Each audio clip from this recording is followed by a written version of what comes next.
Hey everyone, thank you for joining us on the Games Tavern tonight. This is RPG Short Shots, and you're here with the cast of The Mists doing a little something special for you all. I'm Laura. You can find me on Twitter at Laura Perard, and I'm your DM tonight. And well, let's just go around and have everyone introduce themselves and who they're playing tonight. Let's start with Jess, please. Hi, everyone. My name is Jess. My pronouns are they, them, theirs. Tonight I am playing Bardrick. He is a human bard detective. You can find me on Twitter, Instagram, and Twitch at Jess the Human. All right, and Kyle. Hi, I'm Kyle. Tonight I will be playing Kelor, the Fire Ganassi Warlock, and you can find me on Twitter at Lord Kyle K. Okay, and Matt. How you doing? I'm Matt Fellman. You can find me on the Twitters on at Matt Fellman, somewhere down here. I think like here-ish. And I'll be tonight playing Corvus the Kenku. A little bit out of my range, but got to try something new, right? Oh, for sure. Daryl. Hi, I'm Daryl Dorsey. I will be playing Dante Zaris tonight, the Ranger Rogue. You can find me on everything as well, Twitter and Instagram as Mr. Daryl Dorsey, MrDarrylDorsey. Okay, and last but not least, Bran. Good evening, Wild Ones. Tonight I will be playing Talnar of House Marth, proud drow eldritch warrior. And generally you can find me on Twitter at Voice of Bran. All right. So we've got a little adventure lined up for you tonight called The Blind Cavern.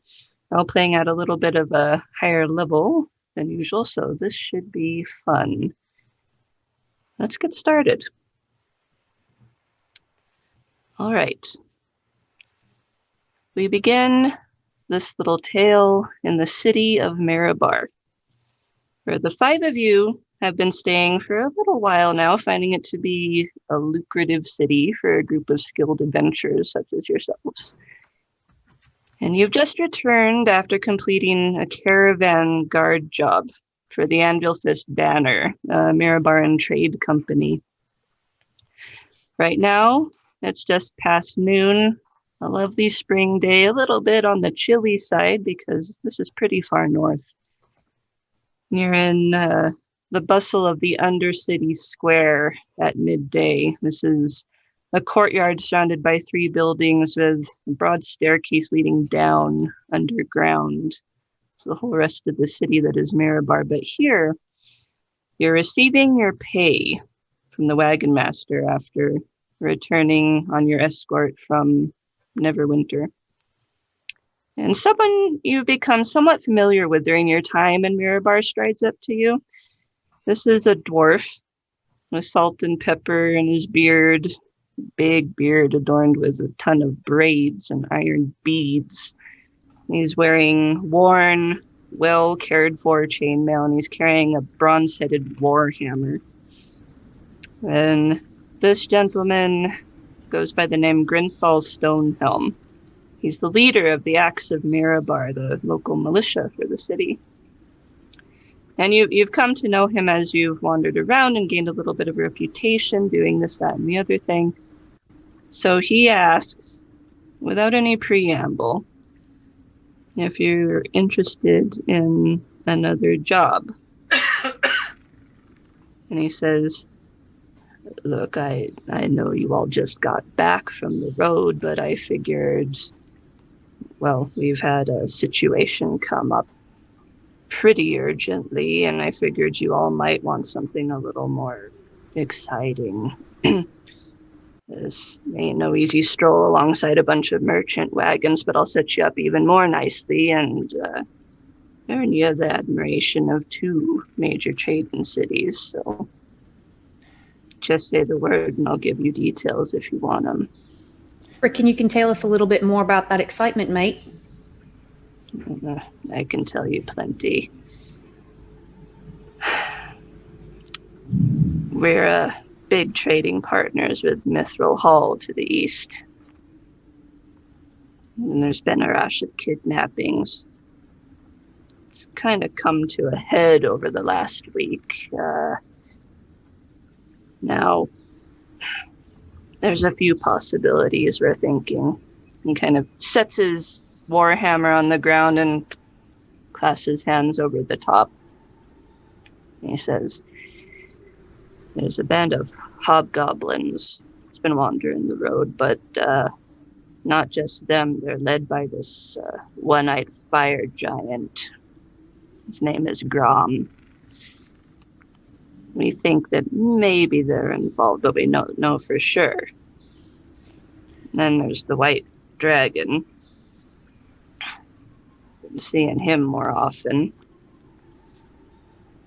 He's kind of eyeballing all you guys to see what you make of the fact that he just said dragon. So Kalor, he's got his long sword. There's no sheath that he carries for it. He, in fact, for the most part, has been using it kind of like a cane for the past hour. And he seems very, very bored. He said, Caravan boring, road boring. Tell me more about the fire giant. And most of this conversation, you've seen passersby. He'll eye one or two of them. He's been using prestidigitation to just like change the color of their shirts, or sometimes put like a small message like "kick me" on their backs. Have you been trying to be discreet about this? Not at all. Okay. He likes. If anyone wants to address him about it, he's fine with that. Okay, fair enough. Good to know. All right. And so you mentioned the fire giant, and he, Grenfell seems a little bit surprised that that's what you focus on, but a fire giant is nothing to sneeze at, obviously. And he says, well, we know they've been wandering the road for about a month now. We haven't really been able to do much about them. We only just learned where they're holed up. It's in the old Blind Cavern at the foot of the Knife on the way east between the mountains and the Lurkwood. And which brings me to another point. I mentioned the kidnappings. There's a guardian for the Lurkwood, the druid, this half-elf named Hearn Rascalin, and he's gone missing too. Again, we don't know if it's connected, but it would be damned inconvenient timing if it wasn't. He's guardian of the road, so that's hurting trade. The kidnappings are hurting trade, and the fact that there's this white dragon skull collector, he calls himself, hanging around there. The weather's been bad. It's all a mess, and we need someone to get to the bottom of it. The Axe of Mirabar can't really spare the time or the manpower for this right now. The guardians of the city, not the road. Well, that's all I need to know. I've got 3 questions. 1, the matter of sums. How much are we getting paid for this? 2, are we allowed to keep any treasure that we find within? 3, can I get a contract in writing? Well, straight to the point. I like that. We'll pay your group 25,000 gold if you can get to the bottom of this. To split or per person? To split. Okay, just want to make sure. This is why I asked the 3rd thing, in writing.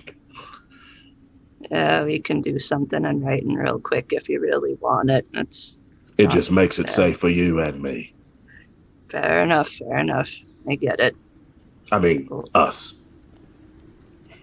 Bardrick nods along, and especially nods along at the end when Dante says us. Corvus, a rather just very slim built Kenku, who's dressed very plainly in just like tattered clothes with no sleeves, his black arms out of either side. He really kind of dirty, carries a big jug on his hip that he drinks from consistently. You know by now he likes the drink, and he uses it to his advantage in his fighting styles. He comes up, he goes, tell me about the White Dragon.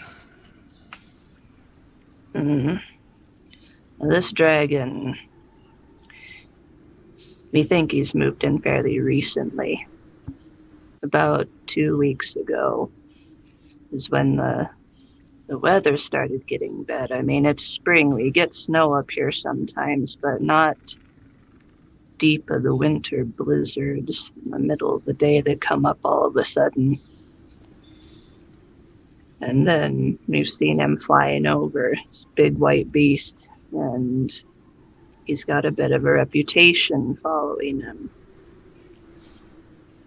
Like I said, his name is Skull Collector, so you can kind of guess what he goes after. That's about all we can tell you. That is quite enough to tell us.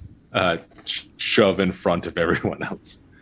This is what I've been saying that we need. Nobody is writing songs about the brave people that traveled along with the caravan. No one cares.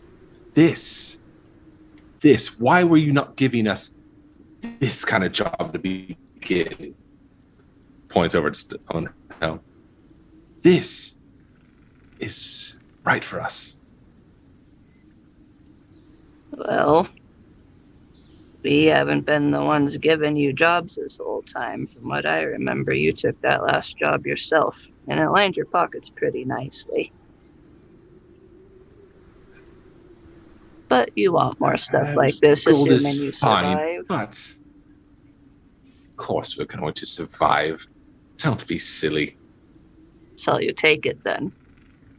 Of course we're taking it. And Grenfell looks around at the rest of you for a consensus.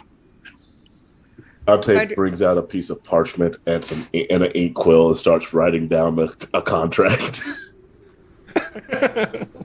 Orvis nods. The word.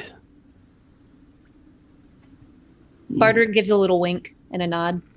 Could you sign here and initial here, please? And also mark the date. Grenfell shoulders his hammer and walks up and kind of pulls the parchment down.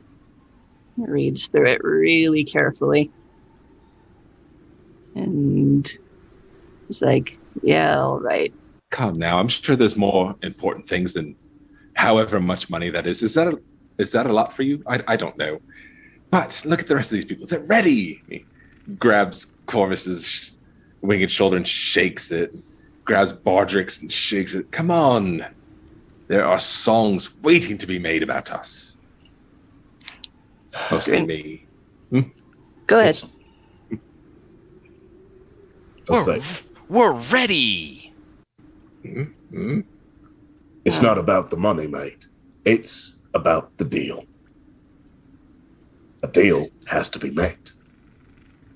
And the deal is what you've got. Grenfell pulls out a pen, signs it, and he says, before you go, follow me. And he starts leading you a bit back the way you came and off to the east toward a doorway in one of the stone buildings, kind of beckons you along. Takes you into an office. It's, above the door is the symbol of the anvil. The axe of Mirabar. And he pulls a map off of his desk and holds it, and he hands it off to you, Dante. Thank you. And he even though he hands it to you, kind of pulls it down so he can point on the map. And what you see is Marabar. You see to the north the mountains, and you see the Spine of the World Mountains and the Many Arrows mountain ranges, and they meet. And there's a point on there, a literal point drawn that he points to, and he says, "That's the knife." It's incredibly steep, incredibly narrow, looks just like what it's named.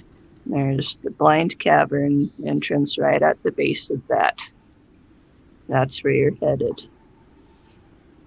And you're gonna need these.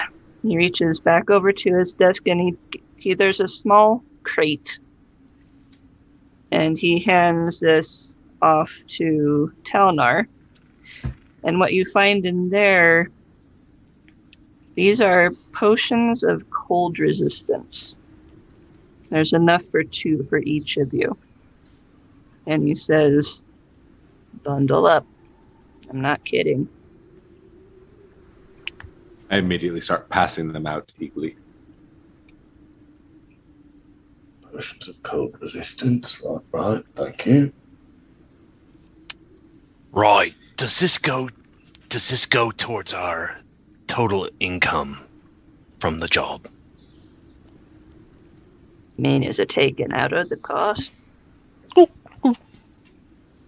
No.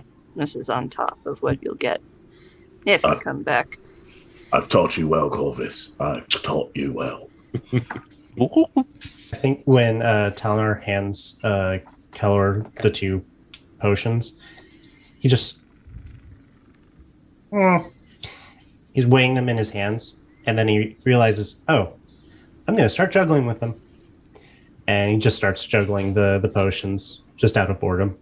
You might want to be careful with that, friend. Careful? Why? This is fun. I suppose the guy who enchanted him probably figured on somebody doing shenanigans like that. Anyway, I've set you all up as best I can. So if you want to get started now, that's great. If you want to wait till the morning, also great. Things probably aren't going to change much between now and then. But he kind of looks out the door. He's like, you got plenty of daylight left. You could get to the knife within about, well, you could get there by sundown, I'm pretty sure. Especially if you have horses. Yes, let's go. This is boring. These contracts are boring. Let's get to the fight. As a player, do we have horses? That's up to you. I'd say, considering how long you've been in Mirabar and the various odd jobs you've been taking, yeah, if you want to say you have them, that's fine. All right. I'm going to get on my trusty steed Nightmare outside. I think we should... Right, mates, I think we should go tonight. I'm going to pick up a thicker coat before we go. I am absolutely thrilled to get more to our name. Do we have to leave during the juts a finger towards where the sun should be? Is that necessary? I mean, night is such a more pleasant travel. Are you afraid of getting a tan? He just winks and gives you a nudge. It's just an insulting level of light. We could buy you a cloak. Oh, well, I have no... A contract's been signed. I don't care when we go, but we will have to go. I need a thicker coat. Corvus speaks with great wisdom and with a very sexy voice. Sexy voice. Yes. Yes. Right, mates, are we just going to stand around here and give compliments to each other? Or are we going to go and get some fucking coats then? Fucking coats then. I wouldn't mind a few more compliments, he says as he follow chorus. I'll just walk out the door. Pull All the right. hood as much as I can over my face. And I'm greeted with the daylight. So you guys are going to get coats. Yes. And Alright. booze. Okay. I need much booze. Drinky crow. Do. There are by this point, Corvus, you know where the drinking holes are in Mirabar. So it's easy enough to go fill your flask somewhere. As for coats, there are several spots outside of the Undercity Square where you're able to track them down very, very easily. Considering it's something that everybody in Mirabar has to have, considering how the winters are here. So you're able to find a shop that deals in cloaks and coats, whatever warm gear you need. And you're able to pick them up for like a gold a piece for a good coat. You could do a cloak for 8 silver if you wanted to go that route. But No. otherwise, you are all easily outfitted. Yes. I'd make sure to pick one that matches my entire aesthetic. Big same. We're gonna say, but I'm currently stuttering at Calor. What could you possibly need a coat for? It's a very good question. I don't ever remember feeling cold. Fire always. And is it, what's the closest like flammable object? No. I think what he'll do is like he has spare clothes. He has spare clothes, and he will take out one of his torches and he wraps like a strap of spare cloth around it and just lights it with his hands. Easy. Yes. Quite. It's just like start Try to toying with you, shuffle like past. putting it closer to Oh, you and then pulling it that's- back. Unnecessary. Thank you. Point No proven. need to be a prick about it, mate. Oh well. And he'll just put it out. Okay. So you guys are all geared up. You ready to head out? Yes. All right. Simply Sure. saying Twilight is much easier travel. Okay. So you're all mounted up, and following the map, you head north out of Mirabar. And as I said, it's a bit on the cool side, a nice spring day, partly cloudy, very light breeze, westerly breeze, carries the scent of pine and new grass with it. You pass out of the city and you cross a bridge over the Mirar River to the north. You follow these flat-worn cobbles of the road north and around a bend that takes you east toward Mithril Hall. Now, for the first few hours, it's actually a pretty pleasant trip, except maybe for Talnar, because it's bright out here. Then, the temperature starts to drop far more quickly than it should as you get closer to the spine of the World Mountains. About 3 hours in, you notice a fog starts to creep in. And it hits your skin, except maybe for Calor, it chills you. It starts to chill you a little bit, and the fog thickens. And the wind starts to pick up, and still the fog thickens. And you've been able to see the Lurkwood on the other side of the river, and it gradually reduces to a mere shadow as the fog just rolls and roils around the trees and over the river and onto the road. Half an hour later, snow begins to fall. Lightly for the first few minutes, and then it's so thick that it starts to stick, and it further diminishes your visibility. And for another half hour, it keeps on like this. Manageable. But it's not exactly pleasant. Maybe for Talnar a little bit, because you can't see the sun at all, hardly. It's gotten quite dark, but the wind is whistling and howling around you, and it whips the snow into a frenzy, almost like it's attacking you, aiming to chill you to the bone, and you find yourselves, except for Calor, shivering. You've got your cloaks on, you've got your coats on, and it creeps in any little crack it can get into to get at your skin. The world around you is white and frigid, but the road is still this strip of gray in front of you, this tenuous guide forward. As the mountains, you can feel them looming more and more heavily to your left.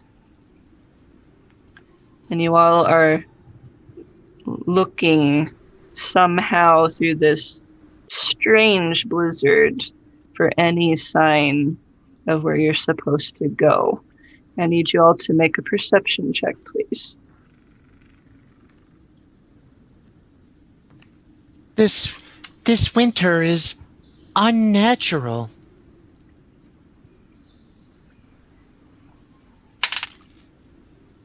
23. 23. 16. 14. Okay. Also 23. All right. Bardrick and Dante. You're squinting through the snow ahead and to your left, and somehow there's this break in the snow just enough for you to notice to the northeast these two glowing points of yellow light that are barely piercing through this blizzard off the road. So Bardrick is like inching closer to Calor every step he takes, and he sees that and says, "Mates, do you see that off there in the distance? There's some light." Why, yes. So we check it out. Absolutely. And he will produce flame, to mostly to try to cut kind of like a light through the thick of the blizzard, and try to forge the way over to it. Careful, that's no fire. I'd also like to recommend, before we get to the mouth of any cave or anything like that, we should probably leave the horses a bit away, just so we have something to ride back. Is there like a tree or something close by that we can tie them up to? There are plenty of trees. You're in a mountainous kind of forested foothill area, so yes. Oddly enough, one thing I've noticed in my years of adventuring and other work, mounts don't usually survive. Well, I trust Bunsen here. They won't go far, but probably best to tie them up. And they'll is at the closest tree, make a loop around, kind of cross one end over the other. Know that it's probably not good enough, but just pull it tight, close enough, and keep going on foot. Okay. I follow suit. Your horse's name is Bunsen? Yes? I Why? love it. No, that was me. That was me asking. Yeah. Just, Burner, I got it. That's why I started laughing. Okay. Yes, I tie my horse up as well.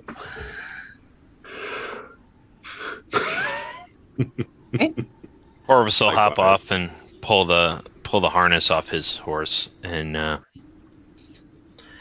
You go now, and you be free. he'll slap the horse and let it go. Okay. You notice he didn't have a saddle or anything on. You're not riding back with me, mate. That's all I have to say. It's okay. Bunsen has plenty of room. Life will find a way to make a path convenient for those who struggle. And he'll start walking. Elvis has lived a life. I don't know where they get these voices from. He'll just walk. And then he'll realize he's walking towards two yellow things, and he's like, I think there's something alive over here. So you all are heading toward the 2 points of light then? Yes. Okay. Dante will immediately stealth. Okay. Right here, I won't have you stealth check just yet. That's fine. So after tying up the horses, you start toward these 2 points of light, and what they are actually becomes clear fairly quickly. They're closer than they seem, just because of the density of this blizzard. There are a pair of lanterns hanging to either side of a cavern entrance. You don't see anybody there out with them, you just see the lights marking the way in. Calor will dismiss the light and just walk right in. Okay. The Blind Cavern. Oh no, you don't see it? It's fine. I see just fine. No, the Blind Cavern. Oh yes. Yes, he's just pointing it out, mate. Hey. Takes a huge swig. Uh-huh. Of the alcohol or the... Oh yeah. Okay. It warms the belly. Right down here. So we wait, and Keller will just go down on his haunches, playing with the pommel of his sword. What? Oh, you go inside. I was, and then it sounded like people didn't want to, and okay, fine, I'll go. Come now. He holds up his hands to all Clap. the blizzard. Clap Kaylor on the back. It's I thought just you were the just going. cave. I thought you were just gonna go first. I was, and then it sounded like people shouldn't go in. I don't know. I got confused. Yeah, I'm going in. Fine. Yeah, we'll just walk in. Okay, Keller's going in. Yep. Corvus will follow after him. Right behind. He has, being a warlock, one of his eldritch invocations is that he has devil sight, which means he can see normally in darkness, magical and non-magical, up to 120 feet. And he is oblivious that no one else can do this, or at least to his knowledge. So he just assumes everyone can see what he sees. Okay. Dante is going last. That makes Oh. Bardrick third. All right, so in you go. Please go to battle map 1. I will, just a second here. Here we go. Oh.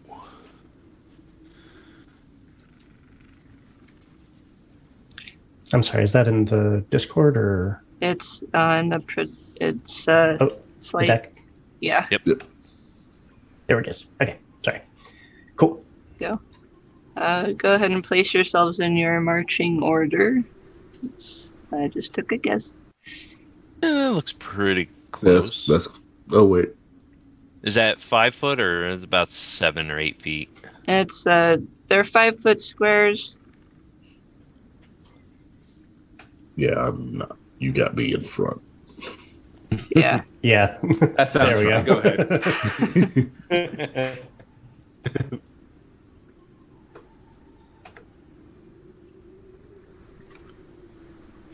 Okay.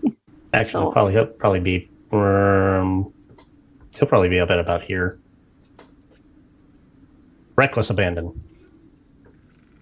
Okay. As I see you kind of, is it lit inside the cave? So here's what you find when you walk inside.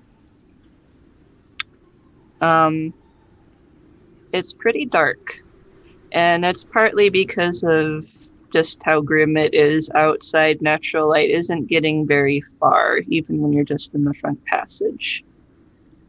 So if you don't have dark vision, this is going to get a little bit difficult unless you have a light source.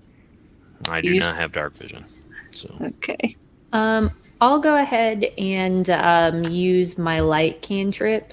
I'm gonna just light up my little pan flute and hold it around.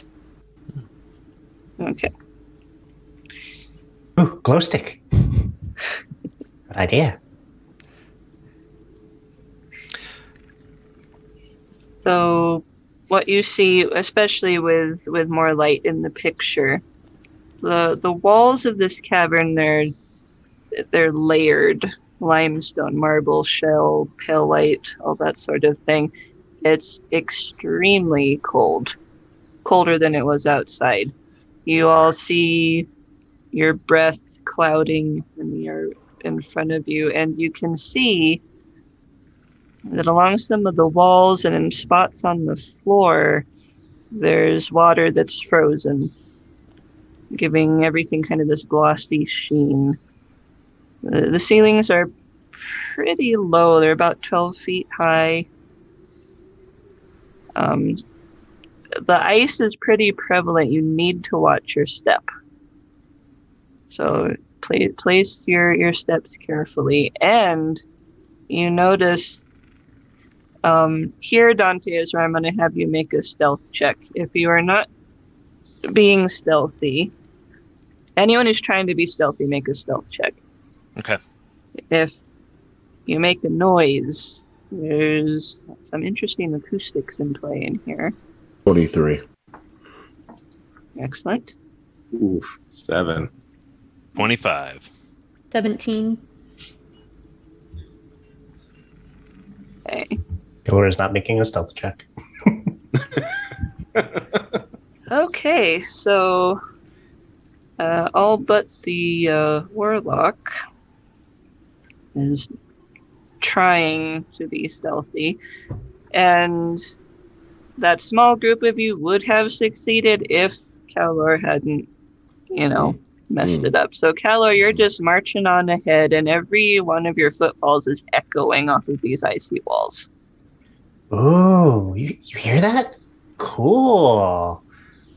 The echo is so bad, if you didn't know it was footsteps, you wouldn't really be able to tell where this sound is coming from.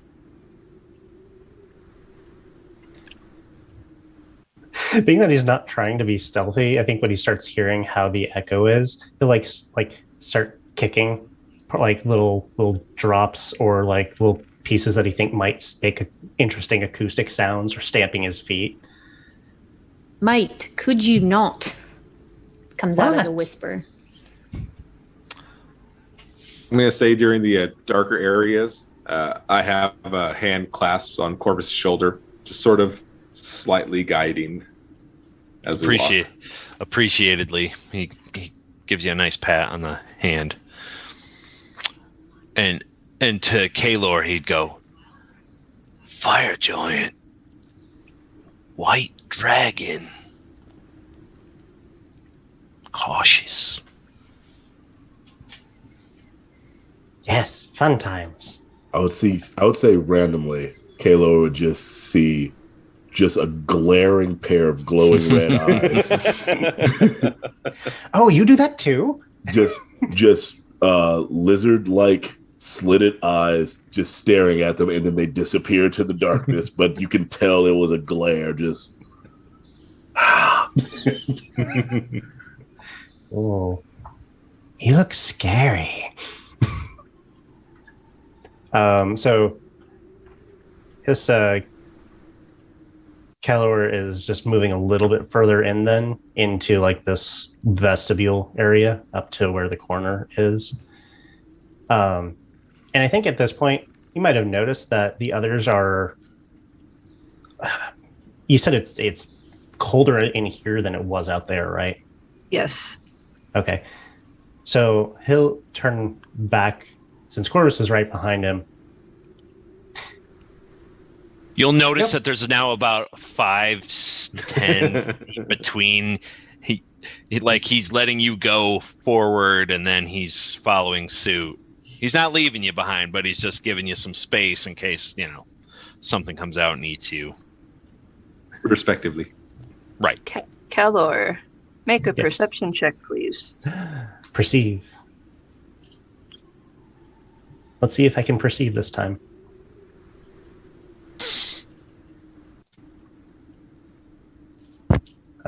That is going to be a 14. Okay.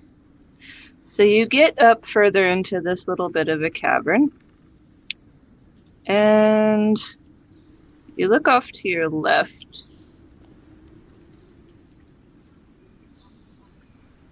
And you see about... No, not from there yet. Oops. Control from Z, it's there- your friend. You see... Yeah, from there you could see this because they're in motion. You catch a flicker of movement as first one figure and then two figures go scurrying off down another tunnel.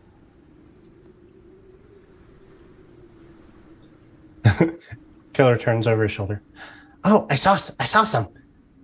I don't know what they were, but I saw some. Do you know which way they went? Something like a gigantic dragon shape or like a flaming giant shape? Something? With one eye. No. Not that interesting. Okay. Two Dante friends, will maybe. Dante will whisper, "I think it's best if I take point now. Why don't you stay back just a bit?" Take point. Okay. And also, why don't you stay quiet just a bit? The quiet's boring. He puts a finger up to his lips. He doesn't shush him, but he just looks at him like, "I will kill you." They again turn to Keller will turn to Corvus and boy, he's really good at being scary. Right. The nod as Dante passes. Okay. So Dante takes point. I will let you keep your initial stealth check for this. That's why he takes point. But to let other people do it, and he muffed it up. Okay. You see Corvus is just hitting his bottle now pretty hard. And he's actually like...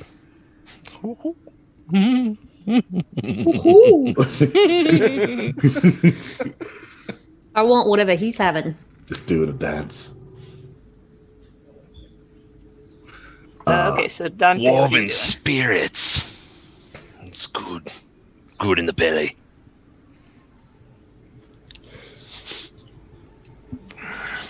You were saying, DM. What are you doing, Dante? I begin to head forward. I would say I would put about 15 feet between myself and the rest of the group. And before he gets too far, just I'll tap Keller will tap Dante on the shoulder and point around the right hand corner to indicate that's where they went. Friends went that way. He gives them a nod but says nothing, and then just heads about 15 feet away. Okay. From there, there's nothing. That's pretty obvious, even without a check. Right. Yeah.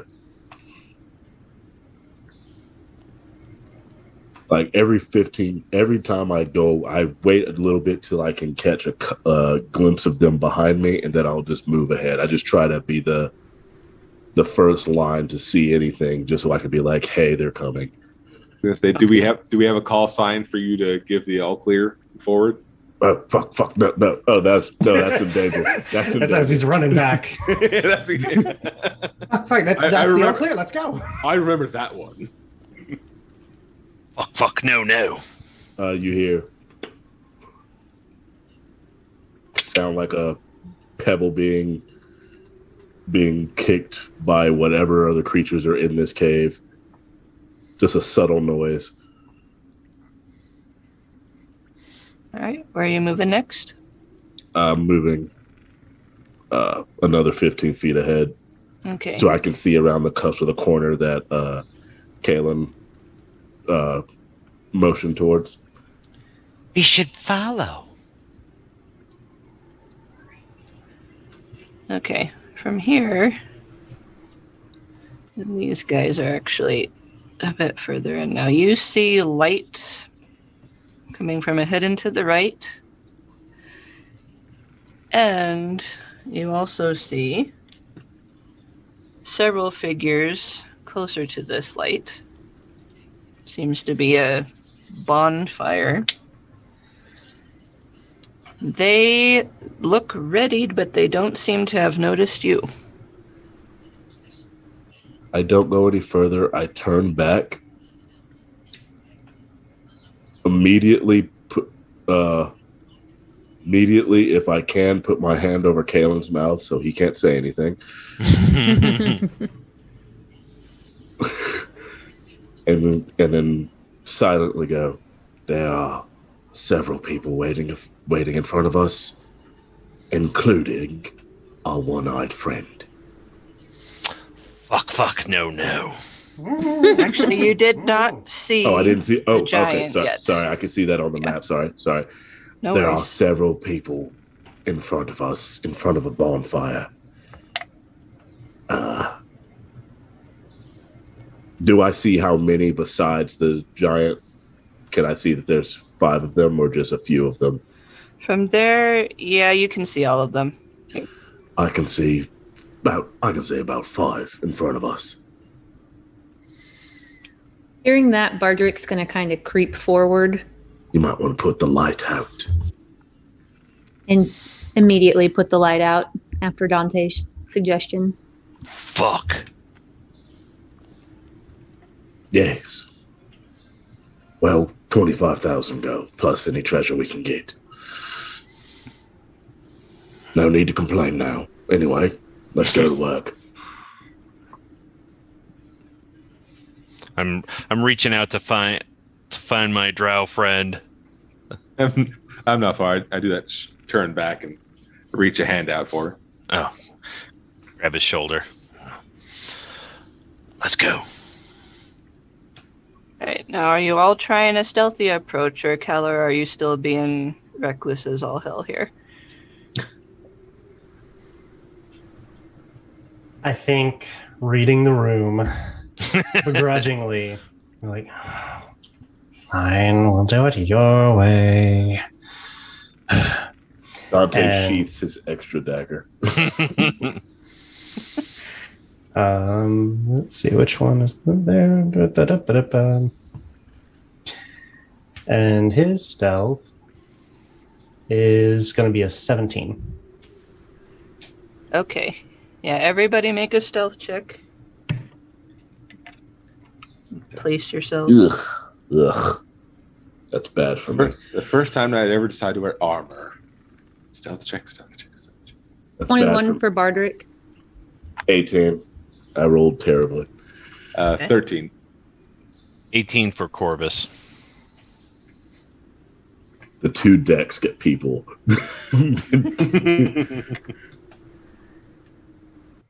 All right. So you all approach the growing light that you see around the corner, following Dante's lead.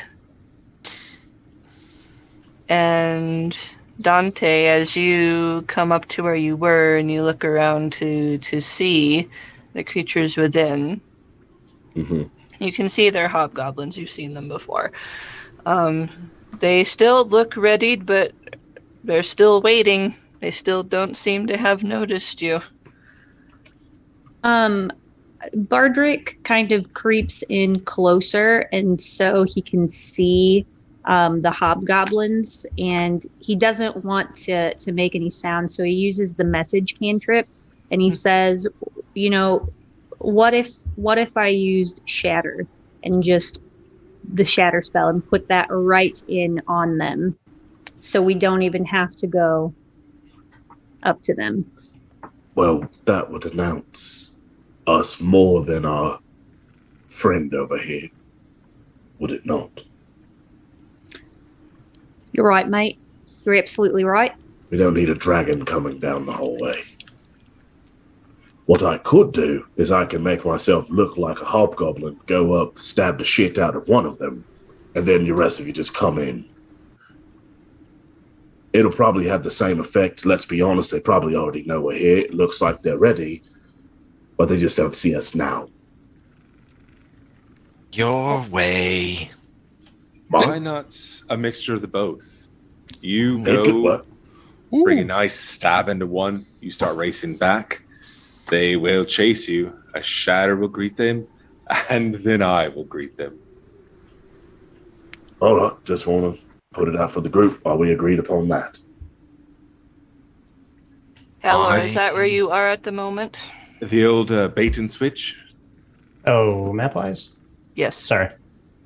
We just got left behind.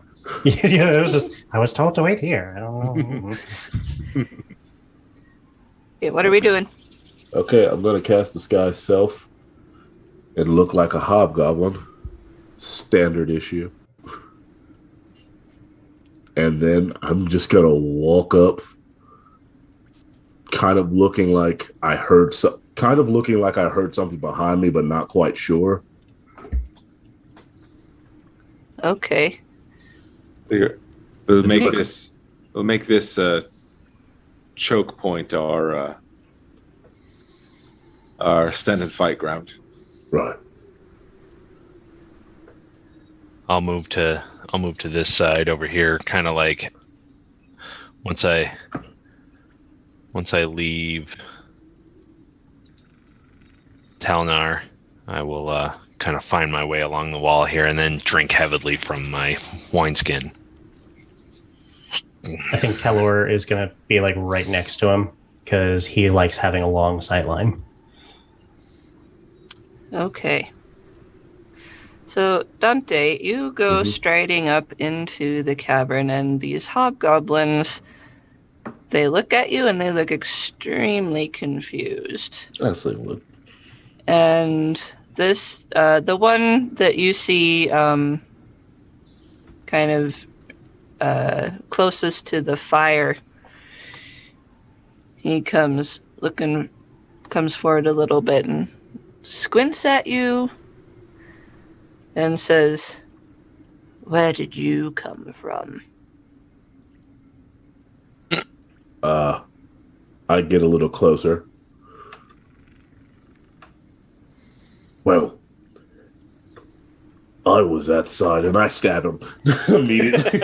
Okay, roll to hit. Do I get Surprise I have to attack. see how his way was any worse than mine. Fuck, yes. That's a 27 to hit. Okay. Do I get sneak attack? You know what? For this one, because yeah, I'm gonna let you because that was just like a Circumstance. Okay. Okay.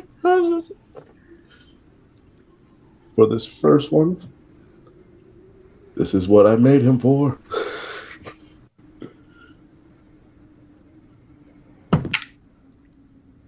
3, 7 plus 2d6.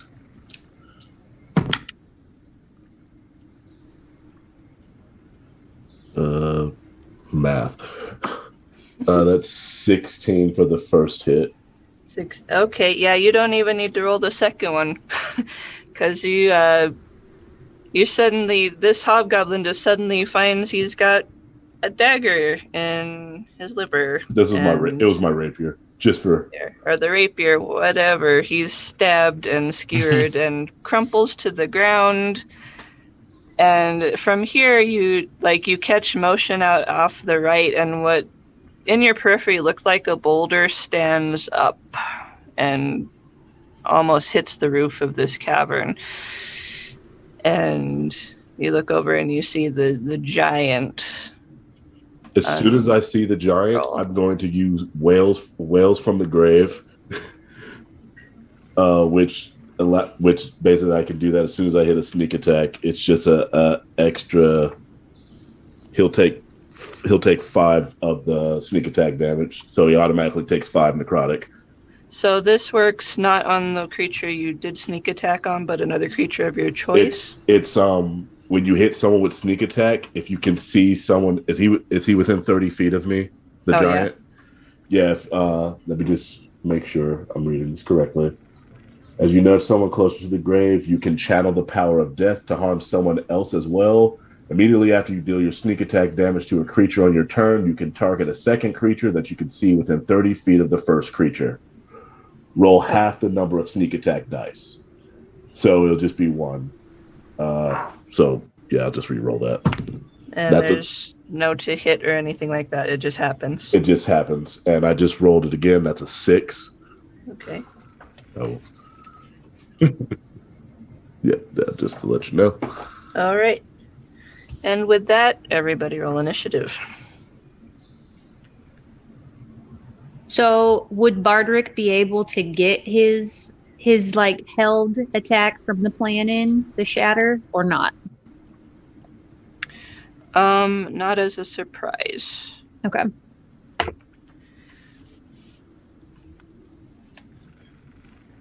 Okay. Bardrick, what'd you get? 16. Dante? 19. Talnar? 19. Okay, Corvus? 19. Jeez, guys. I'm gonna tell you I have the less dex of all, so. Okay. Also a 19. Wow. Okay, considering you all rolled 19s, I'm going to have you 4 roll again. Because that's just ridiculous. I have a +6 to initiative. Another initiative or just a straight 20 roll? Just do an initiative. So, Dante? 25. Talnar? 10. Corvus? 13. Calor? 16. Oh, I'm sorry, 18. 18. Okay, 18, that's better. Okay. Let me get an order on this real quick. And then... Just kind of leaning against the wall. Drunken. Doing good there, bud? Look, no one said. I was thinking like the drunken calisthenics. Uh-huh. Doing good.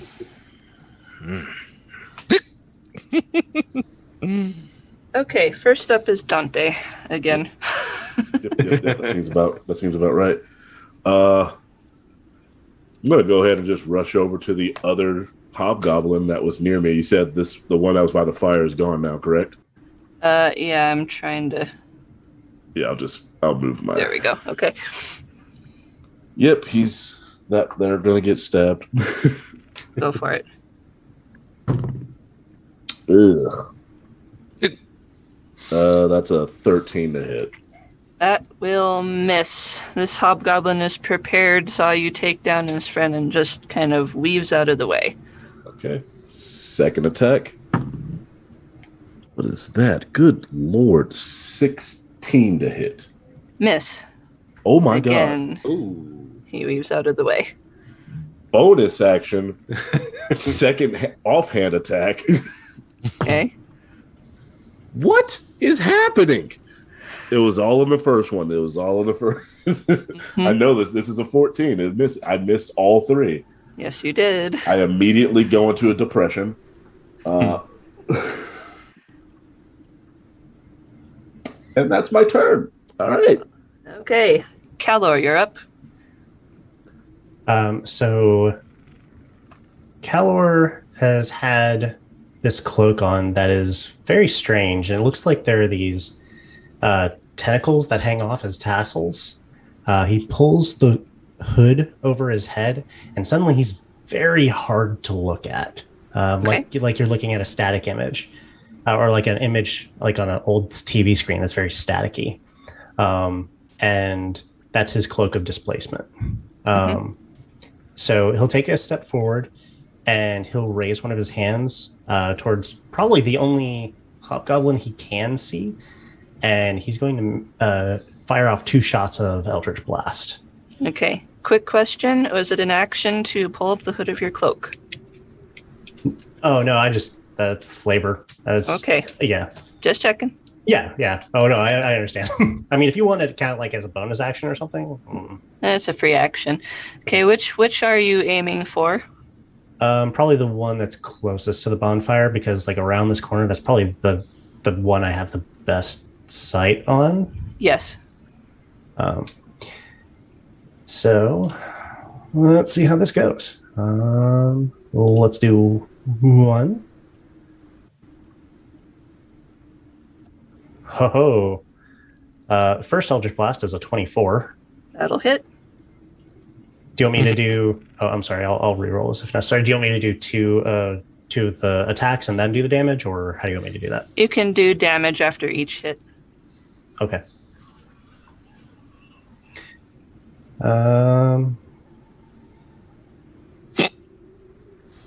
The first one is going to be 11 damage. That is exactly what you need. Oh, perfect, because I think I missed with the second hit blast anyway. Okay, you stretch out your hand, and these bolts of eldritch energy fly forward past the bonfire, smacking into the hobgoblin on the far side, and he crumples. And then there were 3. Is there anything else for you, Calor? No, I don't think he sees Big Buddy in the corner there. Nope. So he's just kind of... I think he may take like a half step forward, but this is a really crowded area, and he wants to be able to fire his pot shots if he can. Okay.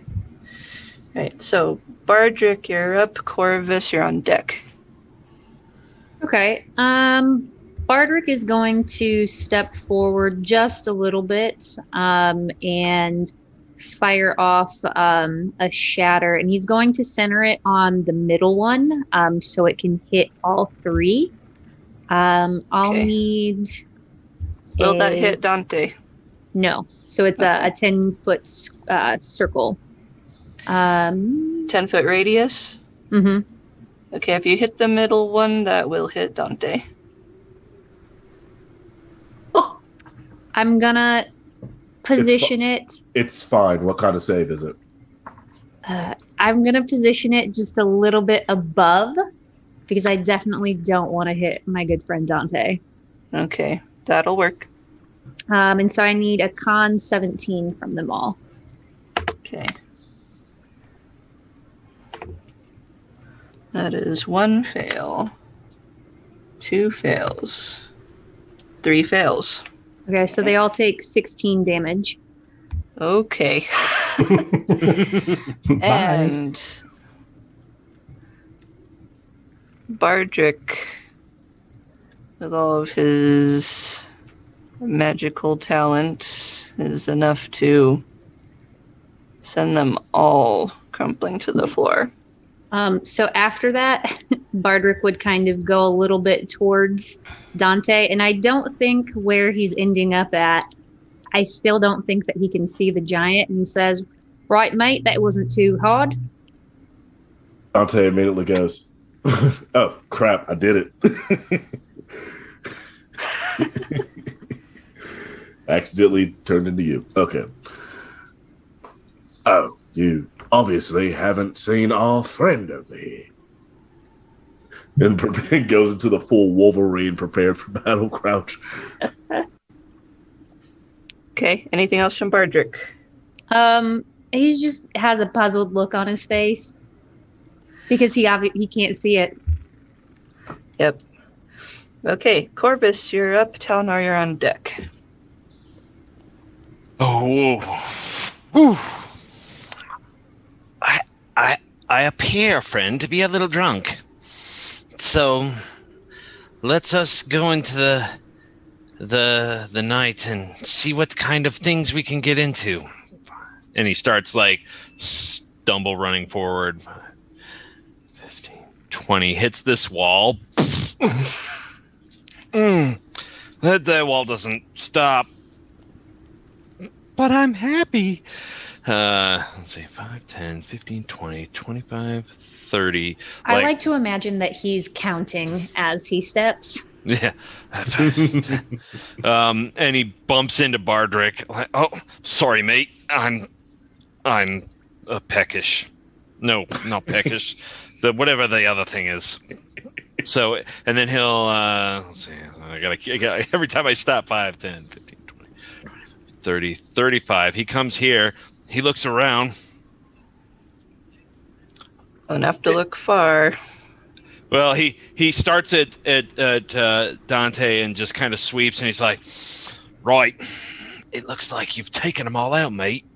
And then he like, oh my god, what is that?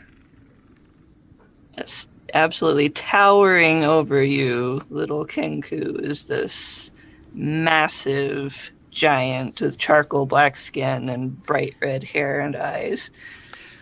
And then in a distinct Kellor voice, I think I'm gonna touch it. And then he'll take another step there, and he'll actually go into a patient defense. Mm-hmm. And I'll use a key point to go into patient defense. Okay, let's see what happens. Cause all right, and then he'll stay there. No, you can't use a. Yeah. Okay. So yeah, I just use patient defense. Okay. Talnar. I'm going to be very confused at the sudden lack of enemies and friends rushing my direction. So I'm going to take my movements forward towards the rest of the group, sort of whispering, complaining, blade over my side. I'm sorry. Did we suddenly change the definition of what choke point means? That we would lead them over to us. And in a very tactical sense, Mother did not send me to military schooling just so we could rush about and slay everything with no plan. Sees the Kenku facing the fire giant. Like, if you didn't turn, Dante was definitely going to be like, while you were talking, just slowly turn your head. Everyone's got a plan until they get punched in the face by a fire giant. There's a slow lowering of the hand and a frantic attempted wave forward for a Calor their direction. Okay. Anything else? No, that is. Okay. So it is the you hold an fire action? giant's turn. Yeah, do you want to hold an action? I'm going to say I'm ill prepared. I was not expecting. Fair. Okay. Right. Now, the fire giant is looking down across the fire at these corpses of his minions that are just suddenly strewn everywhere. The drunkenly bobbing bird creature at its feet, and the people who are starting to appear from the tunnel. And he raises his hands and he says, "All right. At least I've got a challenge on my hands, but let us be reasonable, shall we? You clearly are not a bunch of pushovers. That's not what we are here to deal with. Let's make a deal." Right. I got this contract. No. Well, I look back at Dante. Is there a contract? oh, I can quickly write This- up a contract. What are your terms, mate? Come on, let's talk shop. Yeah, it is. Dante is up next. This is the end of Grom's turn. He is not attacking. But he says, "My terms are this. I will tell you the location of the dragon further in. In exchange, you get all you see behind me." And he shuffles to the side a little bit. You see a couple of massive chests behind where he was sitting. He says, "Let me walk from here. It is clearly... Well, I'm going to need more minions, obviously. You have me at a disadvantage.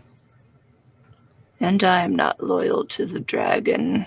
It's just a lucrative business deal, nothing more. Let me walk."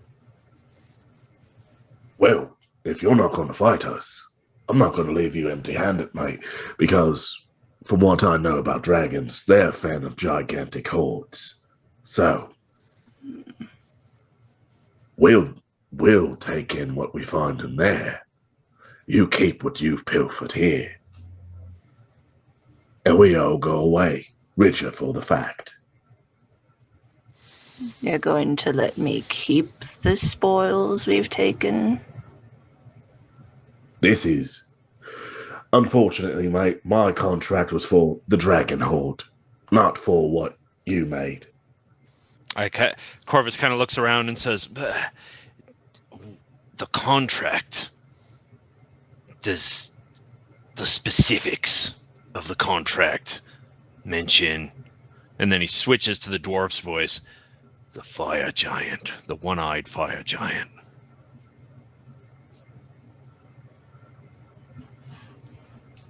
I'm playing the law of bigger threat here. If the giant here, it never said we had to kill the giant. I know we're going to have to kill the dragon. More than likely. The giant seems to be a fine business person. Unlike you, mate, first off, I cannot believe that you would speak on behalf of the group and not accept the gold behind him. I know that we could get the dragon's gold in addition to this gold here. I never said we, I said I. Right. And See Corvus kind of Grom's- look back and go, Go ahead. Mhm. Go ahead. no, Corvus just kind of like mulls it over, thinking about the conversation that had just transpired, and he goes, mm-hmm.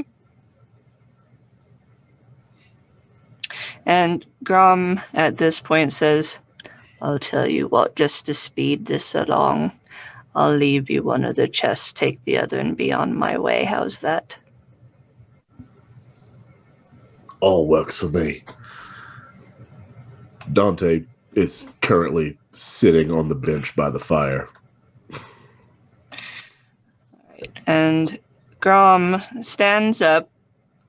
He picks up one of the chests. It fits very easily in his hand, and then with the other hand points off behind you. He says, "Follow that tunnel around to the north. Go down the slope, cross the bridge, continue north. You'll find him." Thank Right. you kindly, mate.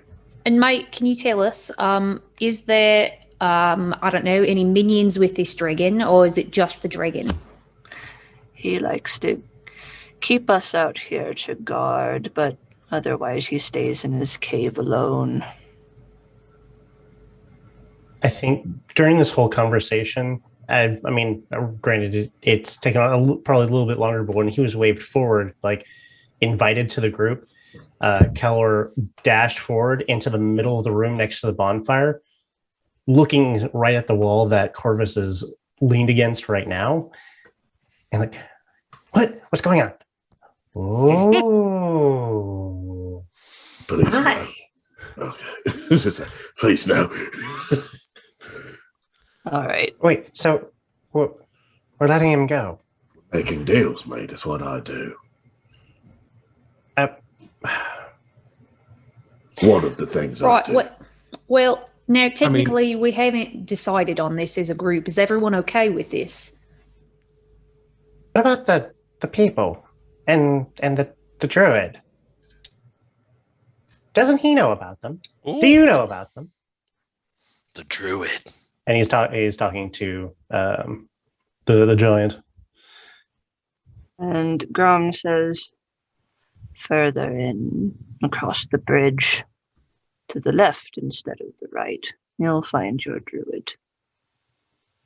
Oh, Alive? Who knows? Ooh. And with that, he picks up his chest and he starts trying to push. He starts wedging himself around the fire and out the tunnel, and he kind of looks at Talnar and Bardrick like, "Are you going to move?"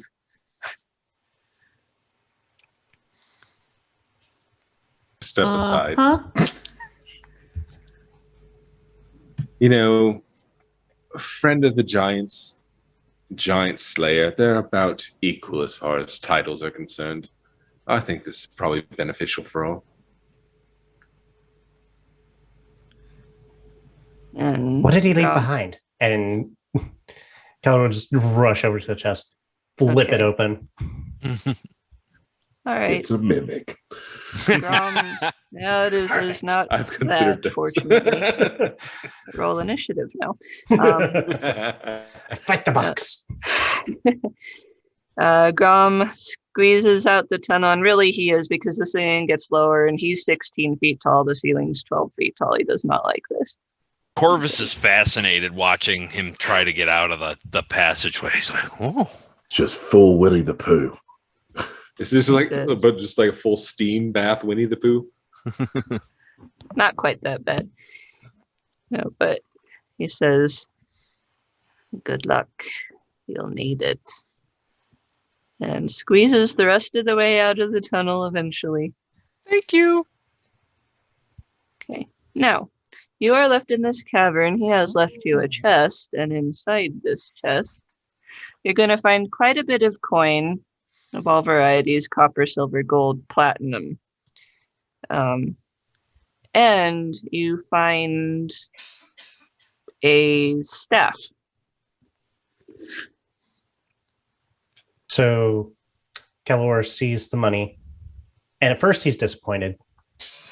Money? He's digging through, like tossing coins over his shoulder. Ooh, what's this? Staff. He holds it over his head. What's it do? Yep.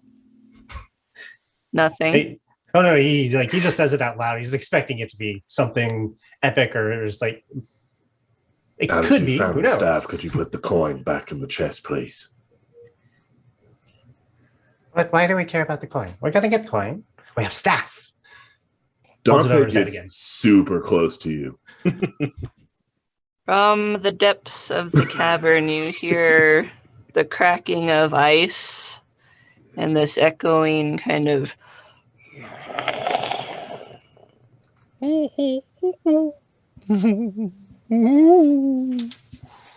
Ooh, that sounds scary. Almost as scary as you.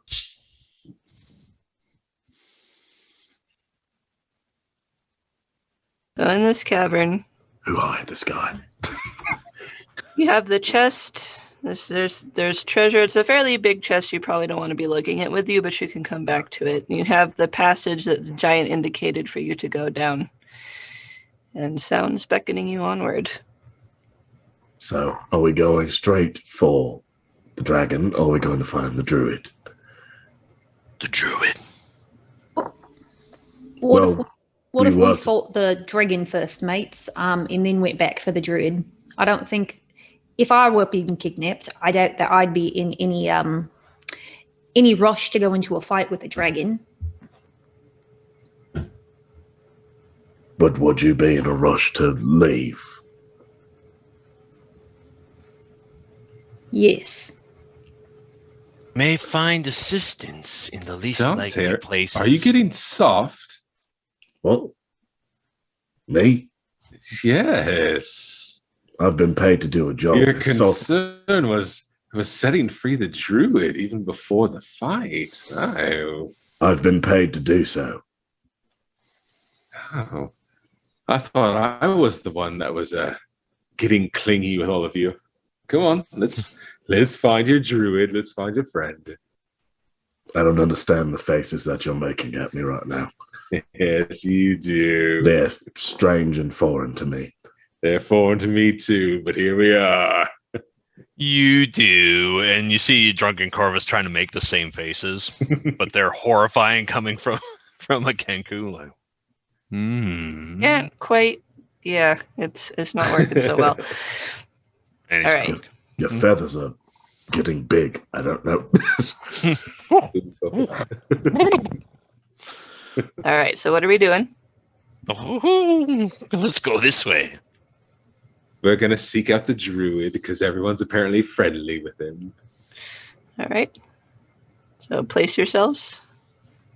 Would anyone like me to take point again? It worked out well the last time.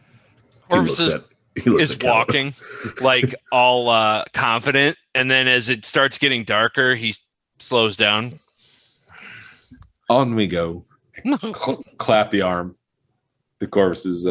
I'll take point. I'll take point with 10 feet in front of us instead of 15 this time. Take point. Okay. Same. You About 10 see- feet behind. All right. You see the passage going forward. It does terminate in a dead end, but you see another one veering off to the north. I will be moving because I'm a little bit ahead. I can afford to. I will be stealthing again. Okay. Make a stealth check. Yes, ma'am. As he's stealthing and going forward, what'd you get? I rolled a 3. Oh, 16 total. All right. Oh, really? Okay. Oh, yeah. Okay. So awful. Big That's bad flex. for me. I don't like rolling low in general. It doesn't matter what the bonus is. I don't like rolling low. All right. 16. Good to know. Carry on. Corvus kinda exactly, because then you get that. Oh, good to know. A dragon, you say? Well, good for 16 you. still. Corvus will look back at Kalor and Bardrick and go, "What's down the road less traveled? Just maybe a peeksy? Yeah, I think It as kind of he like was- indicates down. Yeah, I think as he was indicating that, Calor was just wanting to take a peek, like down the lower hallway, Okay. not necessarily to go into it, just to see what that was. Basically, Tavern. from where you're at, Yeah, can't see anything really much. other than it's just an empty room. There's some odd bones strewn across the floor here and there, but nothing moving, no light. Cold as ever. As is there like a Calor, skull among it? Say again? Is there a skull littered amongst the bones? Not that you can see from here. Okay. I'm sorry. Well, what were you As saying, Jess? Calor kind of wanders off, I reach out and grab him back so he doesn't wander off too far. Okay. Because he can't see in the dark. But Okay. he's drunk and forgot that. Okay, Wait, done. No, that's me. Yeah, Corvus that's- is Oh, drunk. Calor. Sorry. Hello. Yeah, Yeah, Calor can see just fine. Calor's fine. Sorry, Corvus. Names. I hug the corner up to the next cavern and just can I do a perception check just to see what's around there? But I'm trying to just kind of peek around. Yes, you may. Perception. 26. Yeah. Okay. You see into the ethereal plane. No. What do you see with your special eyes? Look at these special eyes. What My you friend. what you can see, Dante, as you look around the corner, is you see that ice that you saw on the floor earlier. Mm-hmm. It starts to get thicker here, more prevalent. You can see the cavern opening up from where you are. You see the ice, and you see it kind of starting to slope downward, and then across you can see another kind of raised flat area with a boulder sitting in its midst. This icy floor is a bit concerning, especially since it starts sloping down. But that's all you can see from where you're at the moment. How high is the ceiling? The ceiling here is right where you are is about 12 feet high.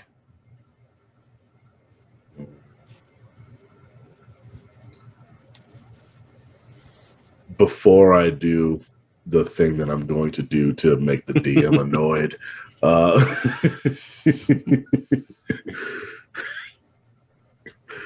before I do the terrible thing that I know the DM won't like, Assumptions. I look behind myself. I was gonna say I wanted to attempt to mimic that sound of the rock skittering across, Mm-hmm. and attempt to get Dante's attention and try to wave the hand and point that we have a couple behind us still. A couple strays. No. If you guys are straggling, make sure you move up. It's fuck no. That's the signal. Signal. Signal. Okay. Imagine Calor being just dragged by the scruff of his neck from Oh no! Bardrick. Oh no! He just reached out when you were trying to go the opposite way, but he's definitely not dragging you. He's not that mean. He's had I want a skull. Calor's had a silent spell put on him for the past 5 minutes and just didn't realize it. So you guys are in the passage. What are we doing? As Bardrick gets farther and farther away from the campfire, he gets his pan flute out again and taps a little rhythmic beat to do a light spell, just so he can see. Okay. And I basically just come back a little bit to the group and let them know that it's slippery up ahead. The ice is thicker with 5 C's. Well, that's thick. You're saying it's dummy thick. It's dumb, stupid thick. Right. Like this ice needs to stay after school. It's going to summer school. That's how dumb this. Right, but then it would melt. No, I meant for extra learning. Don't ruin my joke. Come. Anyway. I take storms up. What are we doing? Let's go find out if it's slippery. Trying to keep your I recommend to try to keep your balance. Calor's going to squeeze by the people. Excuse me, pardon me, and produce flame. Ooh. And he's going to. Oh no! Oh, I'm sorry. Control Z. Control Z. It's the Okay. best. That's where I wanted it. Okay. Boom. So he's going to produce flame, and he's just going to hurl it towards that rock over there that's straight across to try to light an indicator for the people who can't quite see. Hmm. Maybe we go over there and just see what else there is to make of it. And does it look like it like tapers downward? Like if we get onto it, could Make a perception check. Yeah, can do. Oh no. Oh no. He threw fire right into the darkest, dankest dungeon. Right in the belly of the beast. I perceive a whole 11. Okay. You fling the flame across toward the rock you can see on the kind of raised flat area there. And as you're watching it, you can see it glistening and gleaming off of the ice. And you notice the angle of the ice, and it starts to go down pretty fast. If you go about 20 feet ahead, this is going to start getting really slippery, and it's a downward slope. A very steep downward slope, it looks like it might be. So getting across to that flat point, it's possible, but you have to be really careful.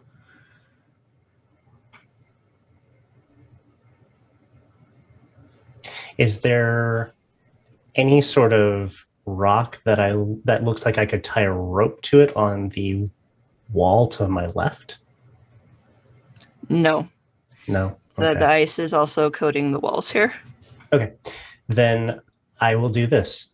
I pull out my 60 feet of rope. I hand one end to Dante. Hold this. Right. Just hold it. No, I'm right. going to look. Right. I'm sorry. And he'll tie, lash it with the other end to his arm, and he'll just run forward. Run? You're gonna run? Okay. Where are you going to? He's gonna see if he can try to make it to the other side where the dirt is. Okay. As you move, I need you to make... Ideally here. Okay. I need you to make an acrobatics check. Do I need to make an athletics check to hold on? I'll let you know. I guess that depends on how well I roll. Yeah. I will let you know. Got cause and effect. 8. Okay. As you take off running across this ice, Calor, as expected, your feet slip out from under you. You fall prone, and you begin to slide downward very rapidly. Dante, please make a strength check. And this is why I put so many dots into athletics. That's the wrong game, but you know what I mean. Oh, Shiza. That's an 8 for a total of 7. For a total of 17. All right. Dante, you feel a sudden jerk as Calor starts sliding rapidly down this ice slope. You are pulled off your feet onto your rear end. Actually, it's more like you're forward. It's going to be forward. So you fall onto your chest, and you too start sliding. You are pulled 20 feet forward. Oh, wow. A 17 didn't work? Nope. Can Corvus use a reaction and grab onto Dante's pants? We're all going. Yep. Let's go. See, I was just going to fly in. Well, you are not flying now. Yep. What I need you to do, Dante... Actually, let's see. Corvus wants to reach out and try to grab you. Corvus, make a dexterity check. Taurus. Okay. Ooh, 9. Yeah, no, you reach out and just goes right through your feathers. I'm just like he's grabbing like he was there. He was there a minute ago. Okay, I'm going to place like you big, guys strong hands. based Yeah. on where you were Yes. sliding. Thank you. Calor, you are now there. Dante, you are now there. This is about a 45-degree slope. You are sliding. And you are sliding toward a gaping chasm. You see this bridge coming up very quickly. No. Now, Corvus, you see your friends go skidding away. Talnar and Bardrick, you know something's going on, but you're not quite sure what. Assuming there's some hollering going on about this, you can guess that something's wrong. You round the corner. You round the corner just in time to see Dante go skidding down this icy slope. I'm gonna do something I hate. Rely on dice. I'm gonna reach down at my hip and pull out my whip. Okay. And I'm gonna start moving forward to about 10-ish feet away as they're sliding, and try and whip, and try and grab his foot with my whip, Dante's. Okay. Roll to hit. I would assume I have to roll because I'm stepping out on the ice. If you are not doing so carefully, then yes, make an acrobatics check. It wouldn't be carefully because I'm trying to do it. I'm drunk. One. Yeah. Okay. And yeah. I'm Make this with disadvantage. No, it doesn't. It doesn't. Great. It doesn't necessarily hinder my footing. It just. Oh yes, it does. You are on solid, slick ice. All right. And I I've been don't drunk have on any. ice. It does. See, I was gonna fly. So and then 16 go to the or dry 18. part. So 16. Okay. Surprisingly, you managed to keep your footing. Okay. And then try to whip him. Okay. Roll to hit. Whip him good. Okay, where are you, whip? There you are. Oh, nope, that's damage. Nat 20. Okay. 23. So, And I'm trying to do non-damage. of course. So, Okay, so Corvus, you manage to somehow drunkenly keep your footing. You lash out with your whip, and it curls around Dante's ankle as he continues sliding downward. But now, because of the momentum, I need you to make a strength check. here's where it all goes to shit. Wait. It's just the full whip action where everyone is now. 18? 18. Let's see here. This is where I found out I failed by 1. Okay. Nope. Oh, God. Unfortunately. Yeah, this is very steep. So you stay on your feet, but you are also now sliding downhill. Now all of you, at this point, we are here. We are here. Oh my God, this is going Bardrick and great. Talnar. Bardrick and Talnar, what do you do? I imagine I would somewhat rush to see what this commotion is. Where further do you down rush this way. to? Takes out his whip. I take out my whip. Can we see where Can the I ice see- begins? It starts right where Talnar stopped. I say, Okay. can I see Calor and what lie ahead? of Oh him? yeah, you can from there you can see all three of them skidding down this 45-degree slope of ice toward the bridge and the chasm down the way. Okay. Hearing wee. I'm going to expect worst case scenario, and I'm going to pull out just a little downy feather and cast feather fall on all three of them. You know what? On everyone. Thunderfall. You know, Okay. why tempt fate any further? I'm going to cast feather fall on everyone of the party. Okay, now you three who are sliding probably don't notice this, but Bardrick, you feel this tingle of magic wash over you as a spell is cast by Talnar. Bardrick, what are you doing? Well, I was looking around for like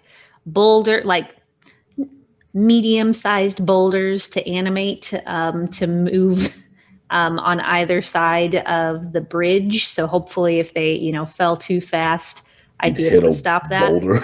I'd rather you hit a boulder than the ground. Yes. The infinite yawning chasm. They do have a below us. point. They do have a point, but also Dante can fly. Yeah. Okay, why isn't he flying then? Because I got yanked away. Again, they have a point. Dante Yes. got yanked away before his wings could sprout. Okay, so Bardrick, unfortunately, there is no such thing nearby for your use. Okay, well, I'm just gonna watch the show. Okay. As one does. You slide some more. Now, Calor, your trajectory. Mhm. Oop, dice. Okay. Your trajectory, fortunately, places you pretty well in line with this bridge. So you get about here, but I do need you to make a dexterity check to grab. So I did have a contingent for him at the end of this. What he was going to do before he even got to the bridge was he was going to cast Spider Climb to stop himself. Would I be able to cast that before it got too far? Like I could get it. Yeah, like if it took me to the bridge or took to the bridge. At the bridge, I'm going to say, yeah, you'll have enough presence of mind to do that. So Spider Climb, you grab on, you're able to stop yourself. Now, turn around. See, that wasn't so bad.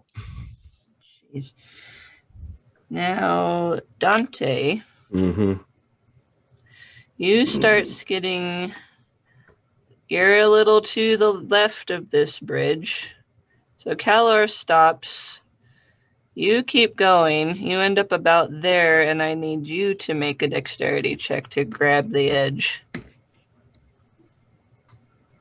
Like Icarus, my son. Check or save? Let's make this a save. Nat 20. Okay. Yeah.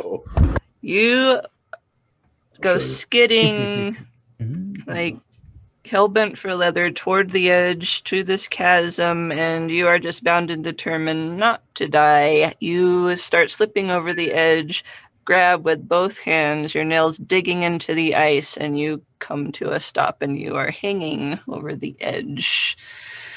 Did I then sprout my wings and not be hanging over there? Oh, yes. Oh, yes. And then realize I still have a whip attached to me and go, oh, as he comes towards me. Yes. Oh.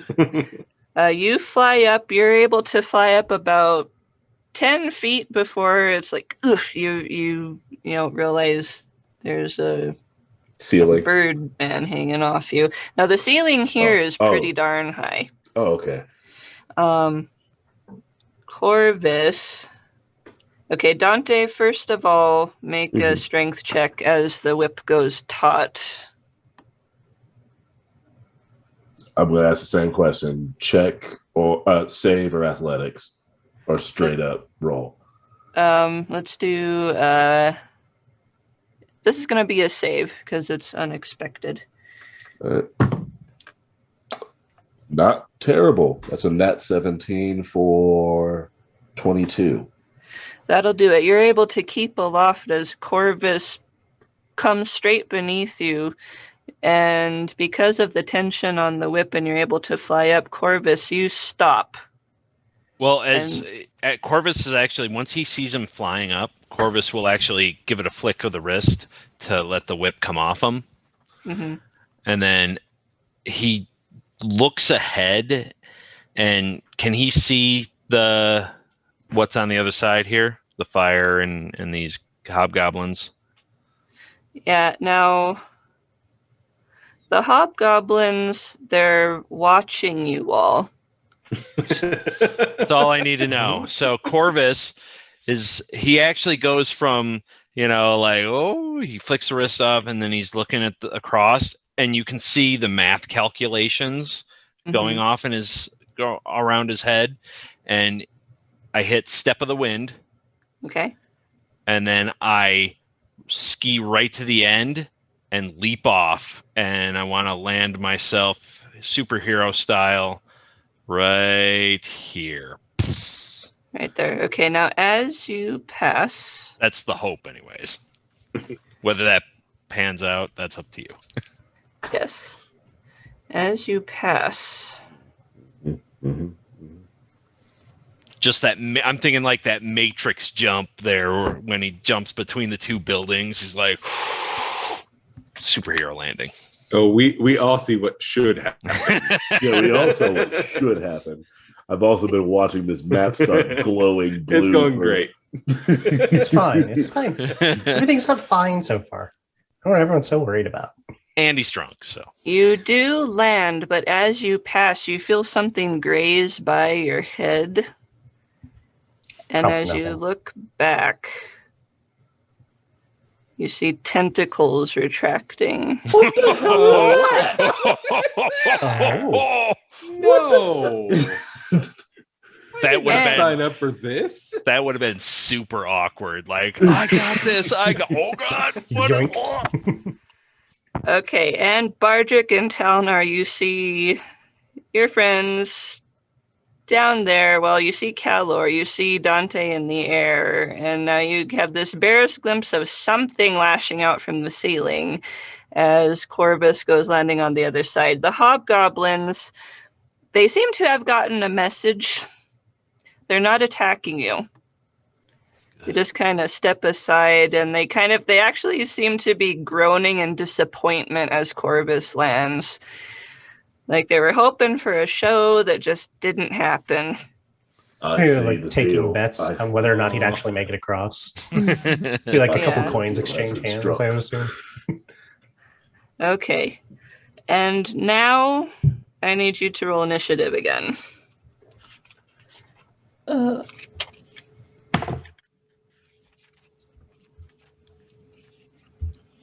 Okay. Bardrick. Ooh. 9. Dante. 23. Talnar. 17. Corvus. 19. Calor. 18. Good. God. You guys are lucking out. For all my antics, at least my initiative hasn't failed me yet. Yep. Luckily, this entire character is built about going first.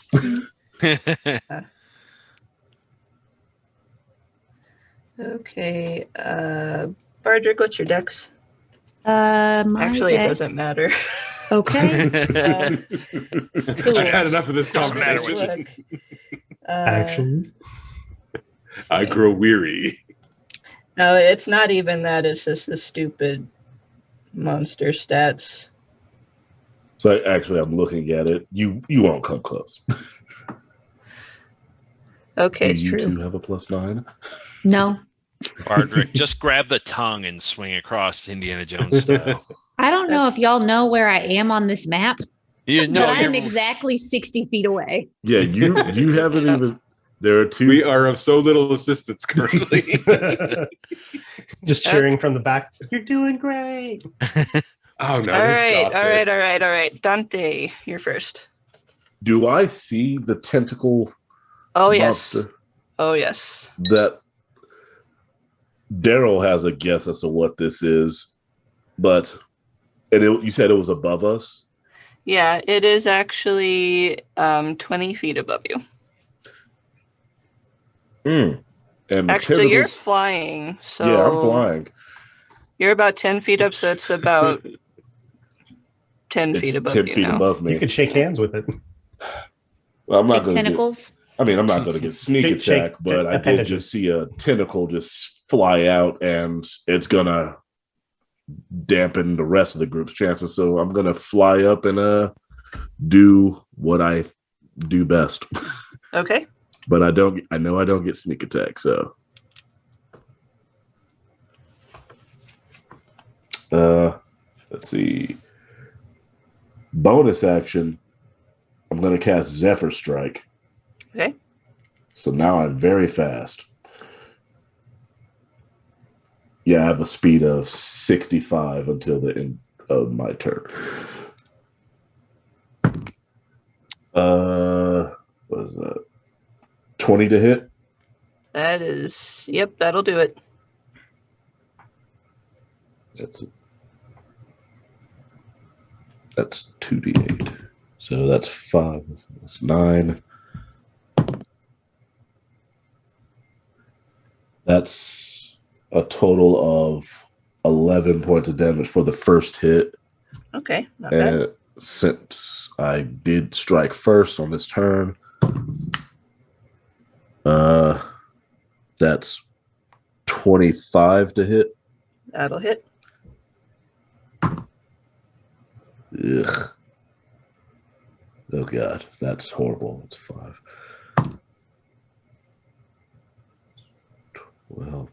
12 on the second hit. Yes, okay. 12 on the second hit. For the third hit, that's absolute gobshite. 15 to hit. Miss. Okay. And the Zephyr Strike was my bonus action, so that'll actually end my turn. Okay. Corvus, you're up. Calor, you're on deck. Now, Corvus, you're in the midst of these hobgoblins who aren't making any moves towards you. He's just looking, making sure nobody's coming at him. Yep. And then, is that a ballista? Yes.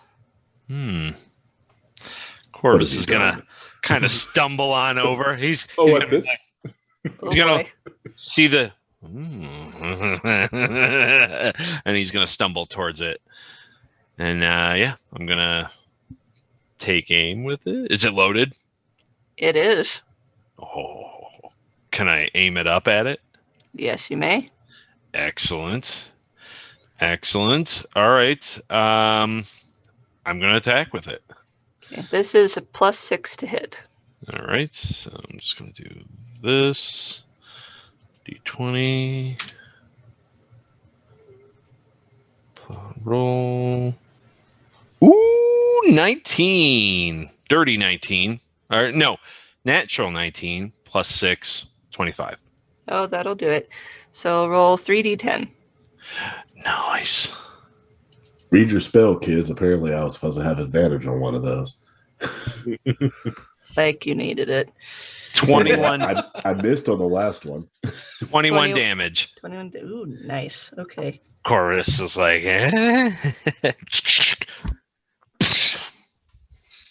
shoots it off.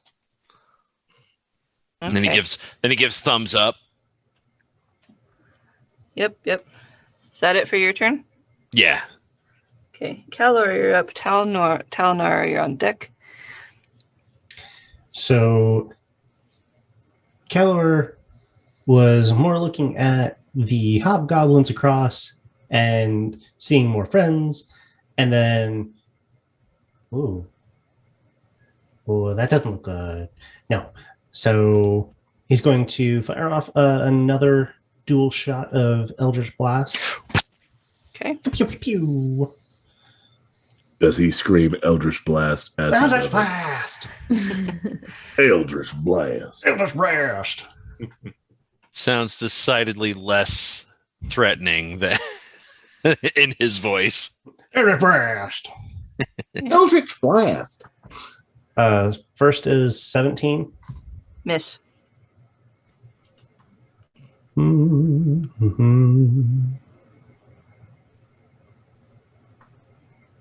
Next one's even less.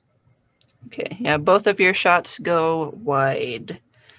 Any movement or anything? Yeah, he's gonna go out halfway across the bridge. Okay. Fight me!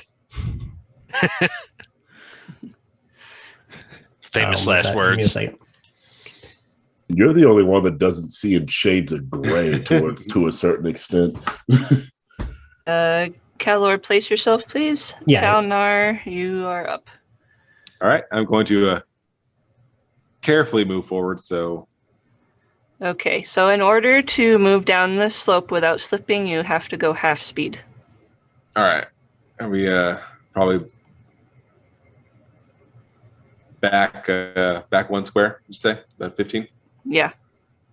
All right. I'm gonna kind of using the rapier as a stick and step in the ice. I'm gonna cast dancing lights towards presumably the face of this tentacled creature. Just hoping for a little bit of a distraction that I assume it hates light just about as much as I does living where it does. So I'm just gonna attempt to distract. Okay, yeah, you throw up these dancing lights around this creature, and it presents as a lot bigger than you thought. Once you get the lights up there, it attaches to the ceiling. Would have looked like a stalagmite otherwise, but it's got all these tentacles around it, and it doesn't like it. It's like it kind of retracts from it. Doesn't seem to make it shrink away, though. It just doesn't like it. All right, I'll take that for my turn. The lighted Okay. burns. Bardrick. Seeing as my good friend has, used his rapier to kind of move around, I think I'm going to do the same. And I'm going to move my 15 right here. Mhm. And then I'm going to just, again, rhythmically tap on it and do the shatter spell. And I'll need a con 17 from it. Okay. Fail.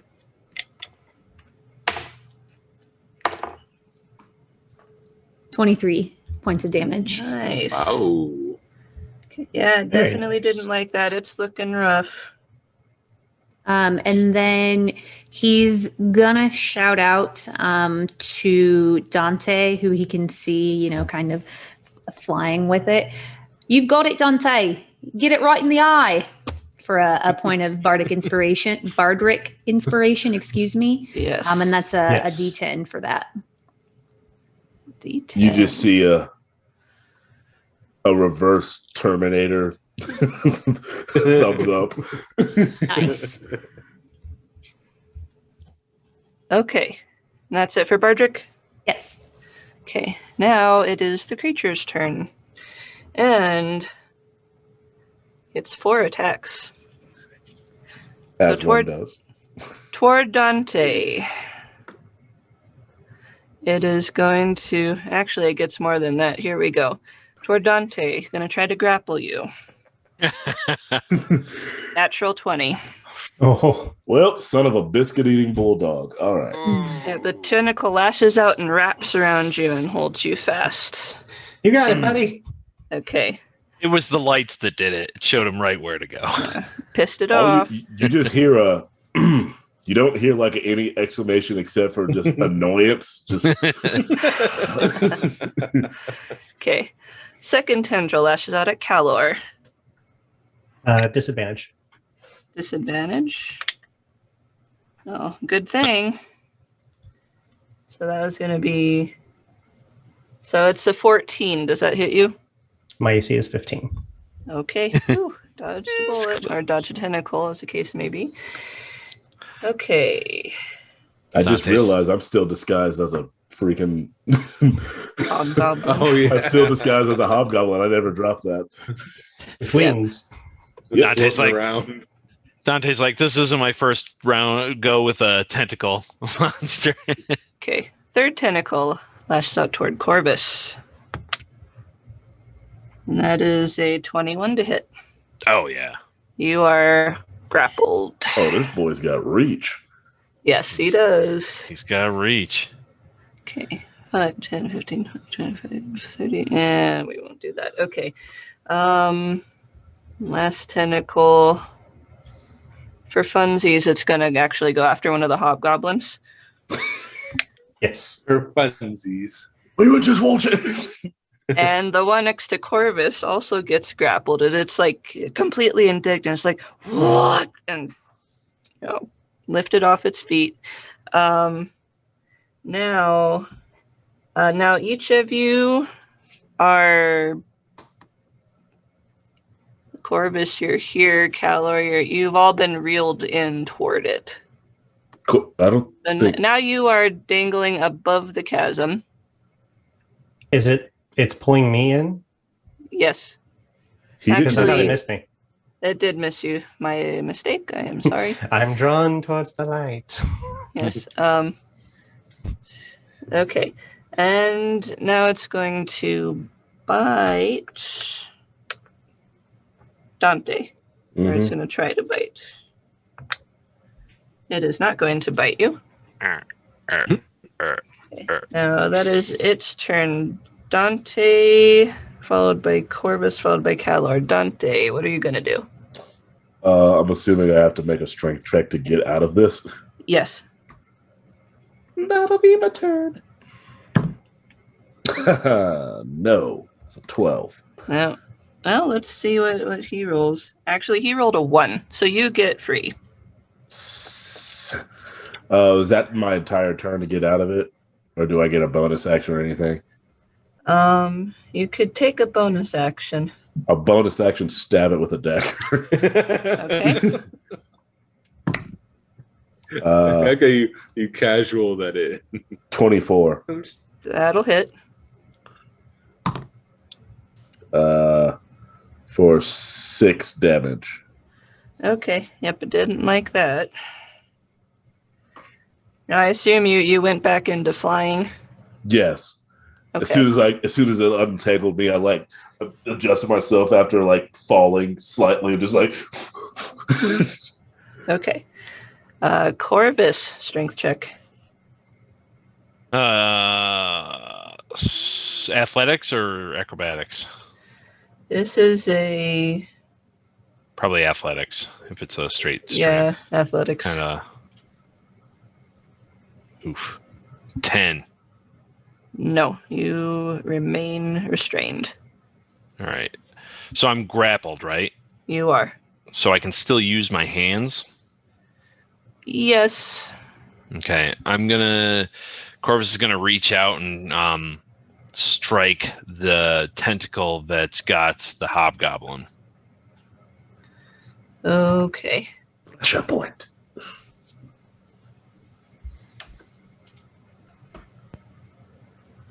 $24.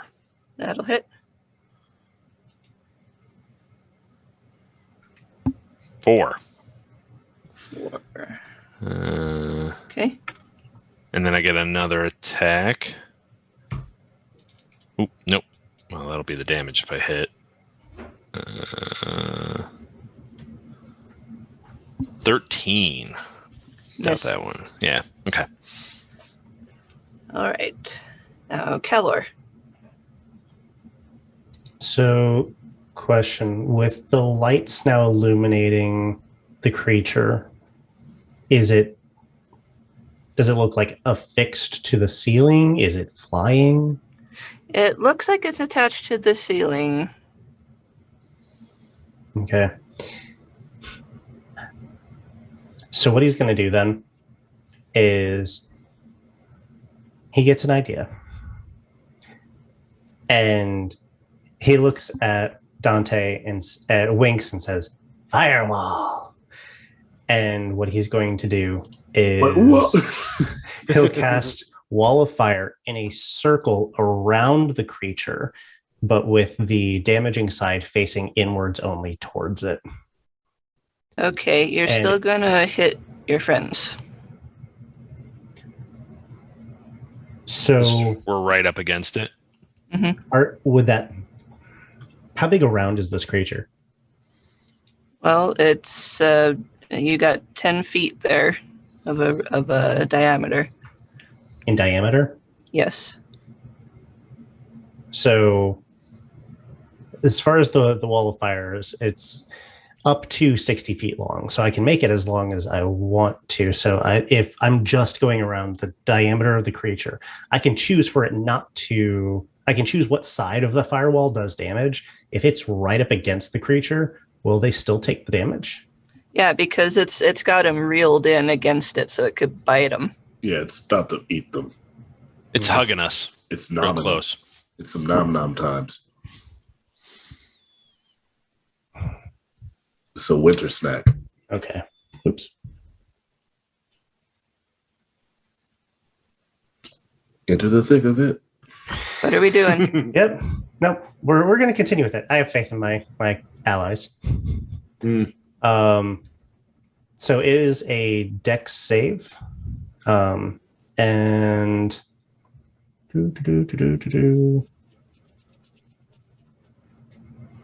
sorry, this is my first time using D&D Beyond. I'm trying to find the. It's all right.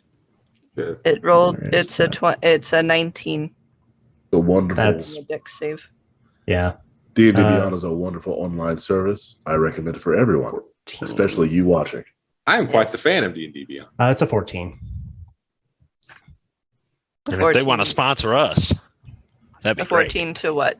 The 14 is the save on the dex. Yeah, so he saves. Okay. Oh, Well, it's a spectacular firewall. Okay. So no effect, no half damage or anything? So, creature that takes... sorry. When the wall appears, each creature within its area must make a dex saving throw. On a failed save, creature takes 5d8 fire damage, or yes, half as much on a successful save. Okay, roll your damage. Am I close enough that I have to roll a save as well? Sorry, I zoned out there for a second when it came. Well, you're released, so it's not hugging you to it again. Okay. Corvus will. So it'll take 13 damage. 13. Ooh. I started planning my next thing and just kind of zoned out for a second. And then it will take another for each turn that it finishes within there, it will take another yeah, it'll take another 5 or 68 fire damage for each turn that it finishes its round in that same spot. Okay. Nice. All right. Next up, we have Talnar. Well, after seeing the display of pyrotechnics on the roof suddenly, I feel my events are going to be less impactful, but I'm going to use my plant my rapier and sort of push myself closer with a little less care, just trying to get into the situation closer at this point. So do you want to count that as a dash or as a disadvantage? You're pushing yourself off on the ice, trying to slide downward? Yeah, that's the attempt. Okay. So this is gonna be an action. Because I'll let you make that push and aim yourself to hit the bridge, and then you're gonna need to make a dex save. The straight dex? Yeah. Oh, 19. Yep, you're able to. You can angle yourself toward the bridge, and you skid to a stop on the kind of rickety cross beams there. So you are at the bridge. I've never seen D&D Beyond kind of rest a bit on the 1 and lean back into the 17. So was 19 the magic number For what? for not sliding? I'm not telling you. We still got one person who's kind of like further up there. Yep. Okay, So so he's taking his damn time. Talnar, that was your action. for bonus, there's no way I can reach this creature. I'm going to attempt to shift the dancing lights over towards north, see if he'll draw its attention away from the group somewhat. Okay. Well, its attention is fully on Corvus at the moment. And this wall of fire it suddenly finds itself surrounded by. I figured as much. All right, that'll be my turn. Okay. Bardrick. Bardrick is again, he sees his friend, do the slide thing, but he doesn't trust his footing. So he's going to just kind of hug the side. And he kind of taps his rapier a little bit impatiently because he's frustrated because he wants to do things other than shatter. But at this point, there's nothing much else that he can do. So he's going to do another 3rd level shatter. So that'll be a con 17. Fail. With this one, would we have to? Yeah, it depends on where it's placed. So it's placed out, like he's not trying to hit his friends. He just wants to hit like at least one tentacle. Okay. So towards the left. So that's 25 damage. And then he decides to say some mean words at it. You big dumb tentacled bloke. And it'll need to do a wisdom save of 17 for vicious mockery. Actually, it won't, because your shatter, it rings out through this chasm, and you see it flails wildly and goes limp, and it peels away from the ceiling, and it begins to fall. Corvus, the tentacle around you loosens as you start getting dragged down with it. And I'll fly forward and try to catch him and the damn goblin. And the goblin? I'll do both. He was an innocent bystander. Just standing there. make a strength save. Not a strength save, a strength check. Okay. Just straight up with my modifier. Yeah. Oh. 3. Actually, scratch that. I don't know why I said that. Make a dexterity check to try to grab Corvus. Dex. Okay. Yeah. 23. That'll do. Okay, you're able to swoop in and snatch Corvus from the brink of death. Now, you're able to get a handle on the hobgoblin too, but the tentacle around him is kind of locked in rigor. Okay. So you're going to have to choose. Yeah. I'm like the green goblin on top of the... it's such a hard choice. Okay. Corvus would look up at you and go, "Let me go." Bird friend, no. For the purposes of time, we're just for the purposes of time, I do my best to swing the goblin towards the rock wall so it can try to grab, but I keep a hold of Corvus. Okay, yeah, you hear this, guttural yell as it continues falling into the abyss. I did what I could. Okay.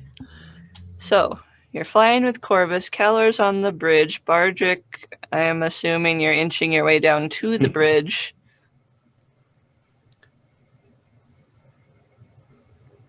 It was much slower than that.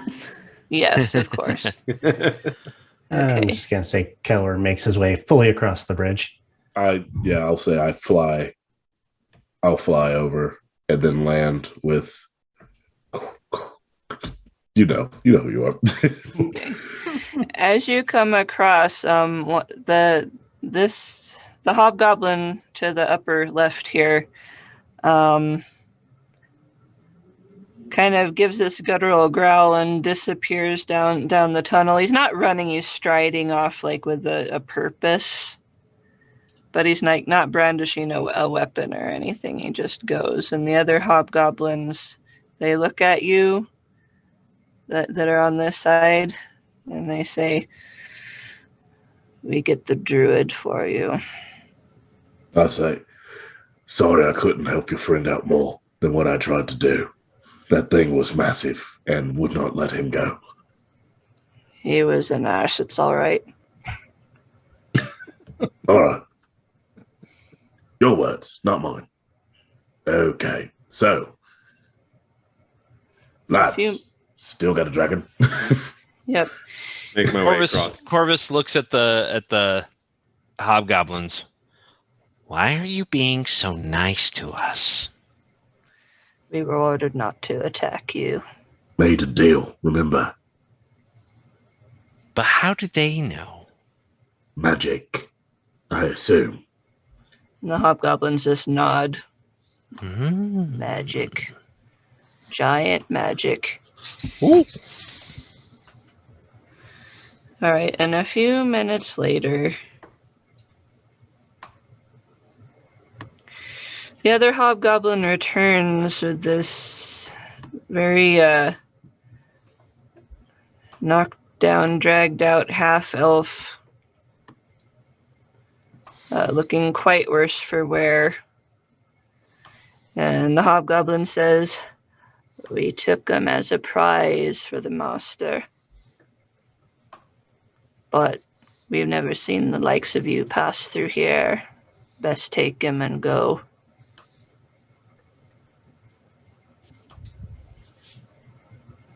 I mean, Right. We'll be obviously taking him. not. Surely they hadn't seen anyone the likes of us. Come.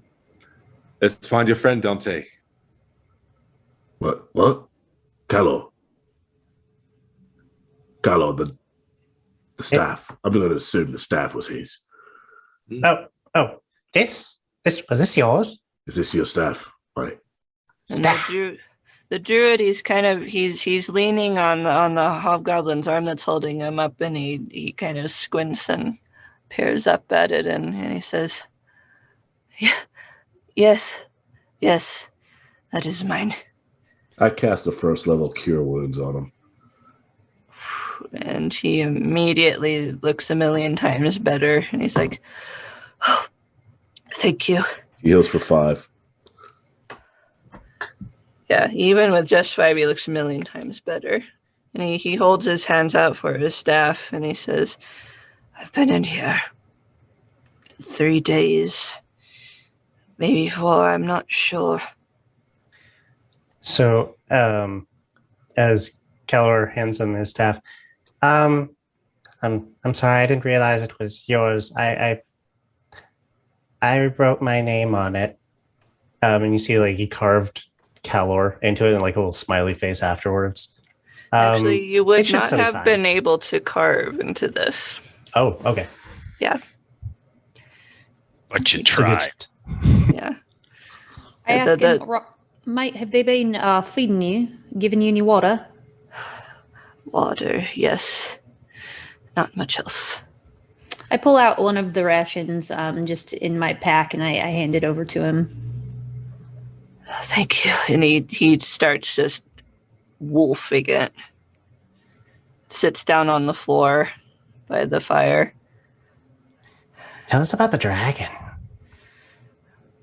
And he looks up, peers at you, and looks off toward the northeast part of this map, and he gestures kind of vaguely, and he says, "Back there. I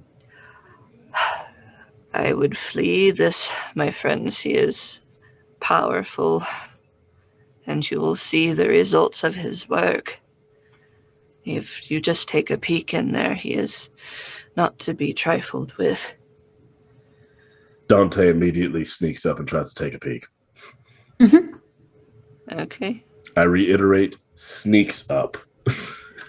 We can just like Scooby Doo it and like the head stacking around the corner. Where do you go? I go to where the druid has pointed to peek around into the now unseen portion of this cavern. Okay. I'm gonna shift you. Just you, not the map. Okay, here we go. Corvus looks at the druid. Is he sleeping? One never knows. Ooh. As Dante is kind of peeking around the corner, I ask, the group, right, does it make sense, friends? I wasn't necessarily in the battle, so I feel quite fine, but does it make sense to take a short rest? Is anyone feeling the effects of battle?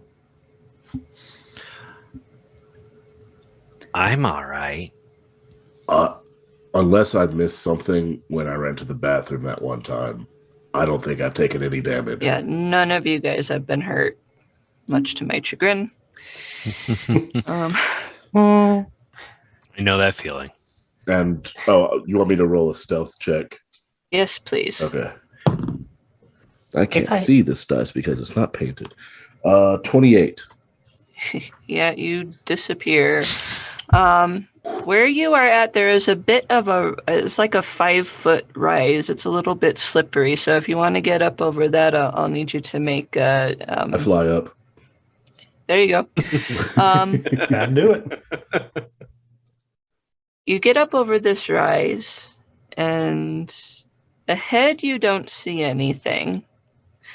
To the right, the ice increases and thickens, and you can see it there's lumps of it covering over rocks, possibly. And off to the right, you see this massive pile of skulls. Just skulls, nothing else. You do not see the dragon.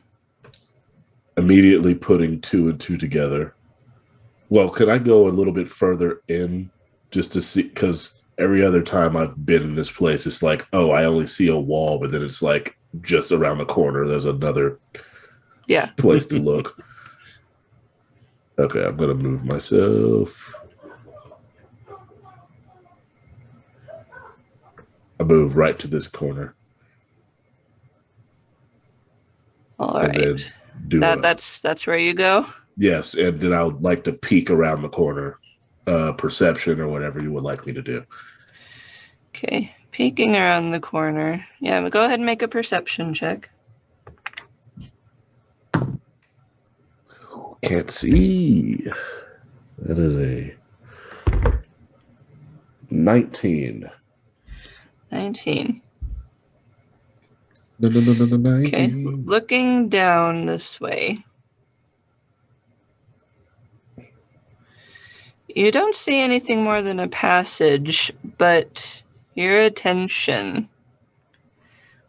is quickly diverted by a shifting among the skulls. You hear this clattering and cracking as ice crackles and breaks. The brittle bones shifting and rising. And you see, emerging from the pile of skulls, the head, white head, forelegs, wings, dragon emerging from within the pile of skulls, looking straight at you. Like, it sees me? Yes. Everyone hears shit, fuck. And I think that's the signal. Yep. That is the signal. All of you, suddenly you kind of feel it in the ground, this sort of a subsonic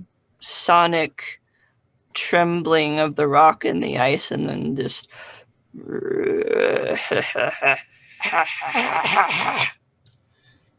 roll initiative, please.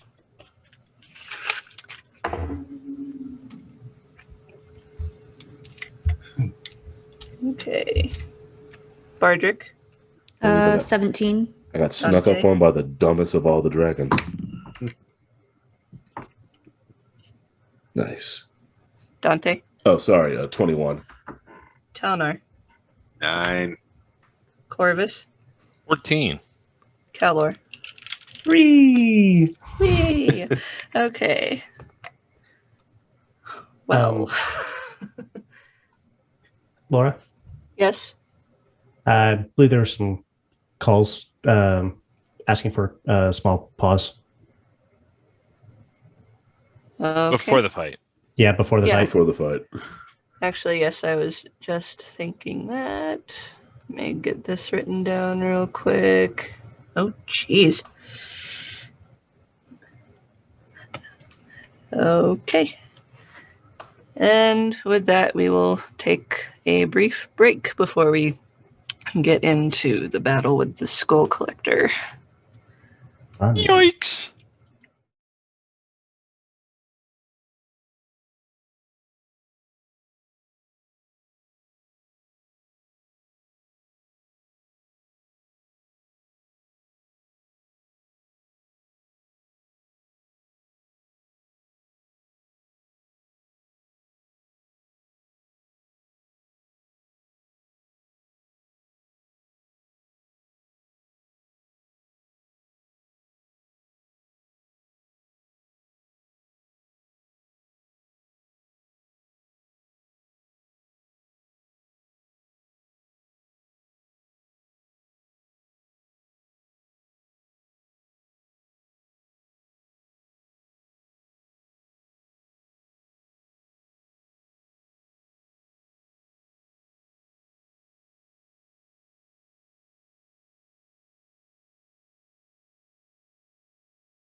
And we are back in the Blind Cavern. We have just come face to face with Skull Collector, the White Dragon, and we're gonna jump right into it with initiative here. So, first up, Dante, you are being quite maliciously stared at by the face that has just emerged from the skulls. What do you do? In initiative, I go first. Yes. I do what I do best. I will cast Zephyr Strike on myself as a bonus action, and then rush up and attack. All right.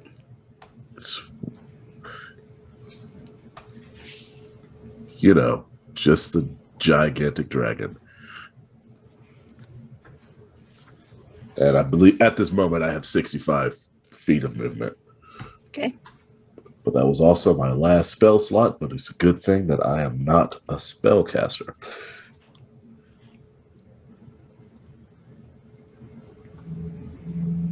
Fun fact, I've been looking at the Pass Without a Trace spell this entire time that I just haven't used in this damn echoey ass cave.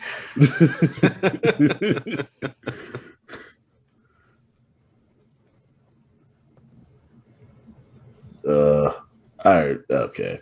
It's a damn dragon. I said it's a damn dragon. First hit's a 17. Miss. Yeah, I'm shocked.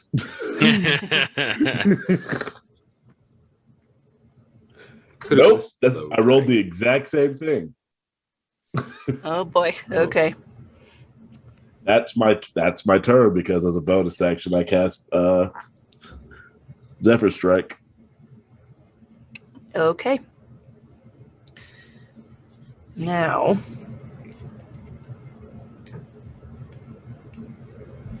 what do I get?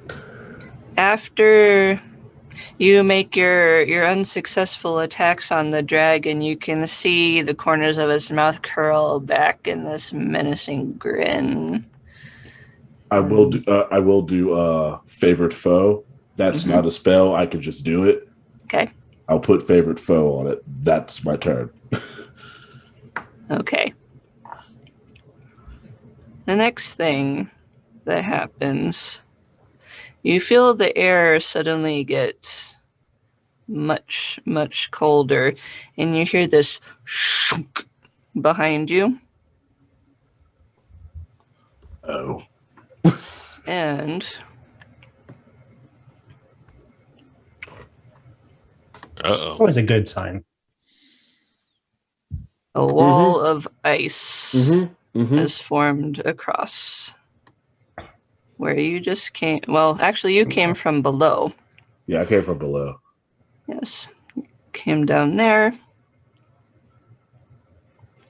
And let's see. You know me, just 1v1 of dragon. Hey. Don't know how old it is. You got this. You'll be fine. Whoa, whoa, whoa. And the wall, you hear another thunk. And it angles across where you just came from. And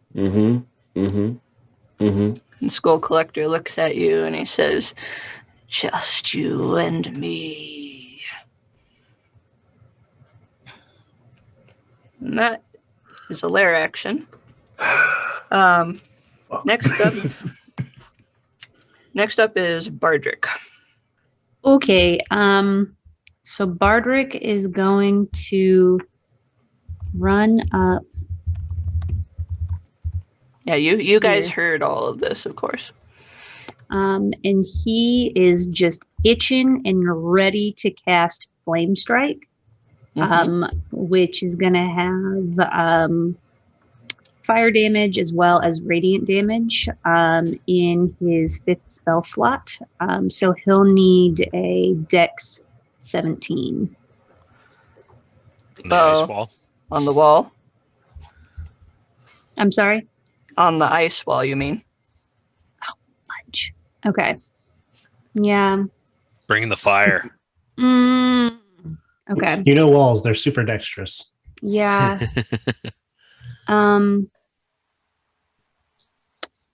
mean, he'll try it. Because I can't see through the ice wall, I'm assuming. It's pretty Nope. thick.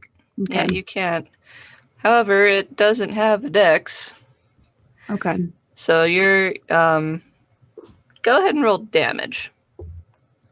Okay. Walls Well. have strength. Okay. So fire damage is 7. Okay. And then the radiant damage is 18. Okay. 7 and 18.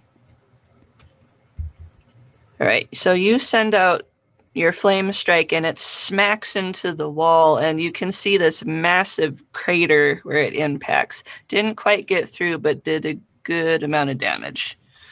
Okay. You can even kind of see through where it hit deepest.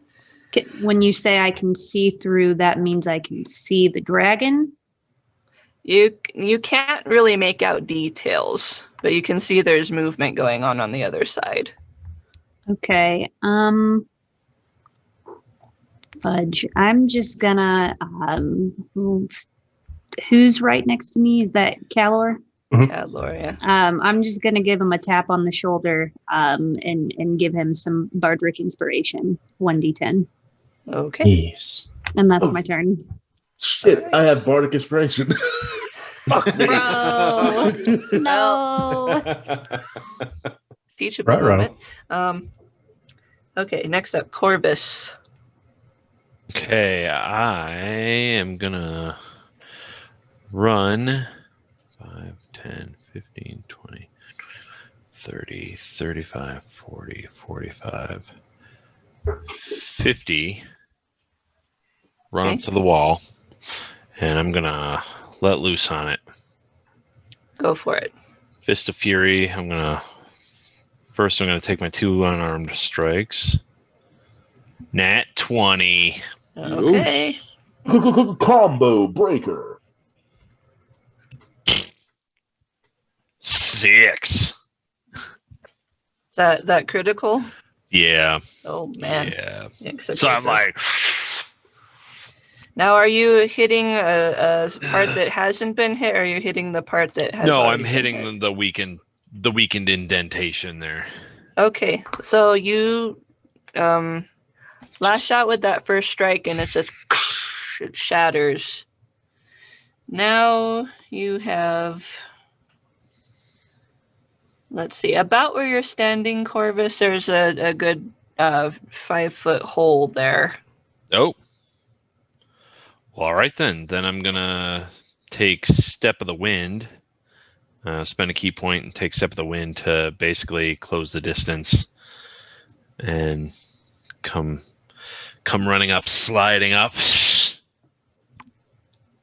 Okay. Hi, how are you? Let's dance. Okay. Do an so epic pose. Hello there. epic Hello there. pose. The fan art of this would be amazing. Yeah.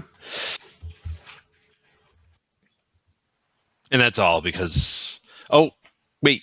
No. You can move and then spend the rest of your attack? If you got multiple attacks, you can attack and move, right? Yeah, I mean, if you got movement left, yeah. Yeah, I do. All right, so then I'm gonna punch him. Okay, punch Yeah. the dragon. 19. Yes, that hits. I could have did that if I remembered I had inspiration. Take 8. 8. He comes up. How you doing? And then he just punches him. I punch him right in the face. In the face. You see the dragon kind of flinch back and just... And yeah, he didn't like it. Didn't seem particularly affected by it necessarily, but didn't like it. Did you just smack me? I've made a horrible decision. Okay, is that it? Yes. Talnar. All right. I don't know your specific rules as far as drinking a potion as an action. Is that as an action? Is that as a bonus? How do you roll? I will let you do it as a bonus action. All right. I'm going to uncork that frost resist, pour that down my gullet, and whip that back and attempt to dash as far as I can. Okay. Into the fray. All right. So go ahead and you have 30 feet of movement, right? Generally 30 feet, yeah. Yeah. That's why I said I made a horrible mistake, because I spent my bonus action to do the dash up to punch him. I was like, okay. I think that's about 30. Yeah. All right. I doubt I can see the dragon in this angle. No, you have this little 5-foot rise there, so you need to hop on up there. And then you'd be able to, you still have some ice there, but you'll see the hole in the ice wall. Can I go past the 30? Yes. As a dash? Yeah. All right, so can we do the full 60, or do we count an extra for the you can go the full 5 of ice? It's small enough I'll let you go the full. All right. That looks about fair. Yep, and you can see everything that's going on from there. All right, and that is all my actions, I believe, so that'll be my turn. Okay. Kalor.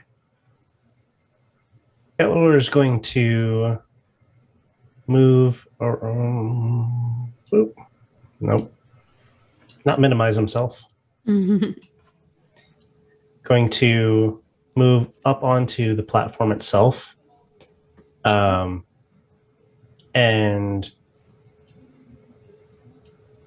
I can go right there. And through that, seeing, oh, fun. He's going to produce flame. I think I need a little bit larger of a window, though. And he will throw the mode of fire over at the right hand, or the lower bit of that, to open up that hole a little bit more. Okay. And so, I mean, normally it's an attack. I don't know how you want me to do that, though. Go ahead and roll to hit, just because it is an attack. Okay. Save.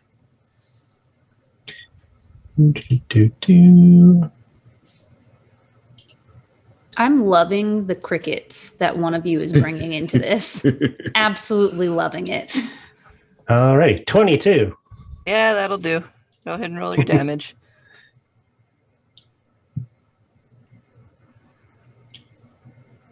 And that is 9 fire damage. 9 fire damage. Okay, it melts it about 6 inches back. So that's about it. Okay. And bonus action, he sees his comrade as he walks, or I guess dashes by with the frost potion. Oh, good idea. He pulls one out and downs one himself. Okay. Action, bonus action. Now it's the dragon's turn. Oi. And he sees beyond Dante and Corvus after getting smacked in the nose. He notices the hole in his ice wall there. And he just kind of and he rears up and arches his neck back, and you see swirls of ice curling around his lips, and then he's just I need all of you to make a Constitution saving throw as you get blasted with a cone of cold. That reaches all the way past the wall, too? It does. Okay. Do we get any 7. cover bonus or anything like that? Not where you're at. Okay. Fair enough. In fact, it becomes a focal point. It funnels it towards us. The wind tunnel. Yeah. 16. Okay. 14. The whole 8. Can do 10. one less 7. Oh wait, does Bardic Inspiration add to saving throws? Yes. I still have it. What's Bardrick's bard in D10. Bard? It's a D10. Yeah. With Bardic Yeah. Inspiration, that was a 24. Nice. I rolled I'm an going to eight. go ahead and add my. I refuse to call it Bardric Inspiration. You just did. That was in my refusal. It doesn't count. Get out of here. Would Bardrick be in the blast range, or Bardrick's behind the wall there? No, Bardrick's a ways Bardrick away. is fine. My new save is 17. Okay. Oh, that's a lot of shucka. How old is this dragon? Old enough to have a mountain of skulls. The amount of dice I just heard equates at least to adult. This is no worm. Ling, no wormling. It's still considered a worm. I don't like all the math that's happening right There's here a for lot y'all. of math going on. Way too much math. Do you know Math math is- is? You know what math math is? Okay. All of you, except Bardrick and Dante, take 48 cold damage. Dante, you take half. 48, so 24. Actually, I think you take a quarter because you drank the potion. I did not take a potion yet. Who took the potion. I took a potion. Okay, Talnar, And- then And I'll Calor. take half. Calor Okay. takes half. So I take 24. Yeah. That was so much fun. I haven't gotten to roll that many dice at once. Right when we went to break, I was like, Yeah, What? fun. right before I flew up over the ledge, I was thinking to myself, good time to take the potion. It lasts an hour. Nah, let's see what happens. let's I was- literally gonna roll take the it. dice. But then somebody went and got themselves in trouble. I was so- trying to motion everyone. Sure am thirsty. So I was the only one to take full blast, huh? Yeah. I don't suppose I can missile deflection. No, that will not work for this. Nope. I appreciate you testing the generosity, though. Yeah, nice try. Okay. Yeah, we'll leave it at that for now. All right. Dante. Mm-hmm. Well, first thing I'm gonna do is bonus action disengage and then run behind this freaking rock over here. Okay. Take out my longbow and then just start popping shots. All right. Go for it.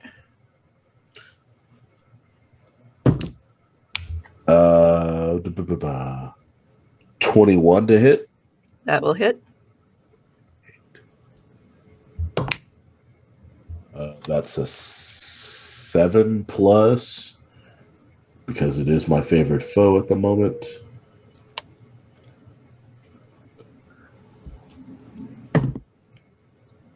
That'll be 9 for the first attack. All right. And since I did hit, that's a good. I get basically 3 attacks now. Not 18, so 26 to hit. Yep.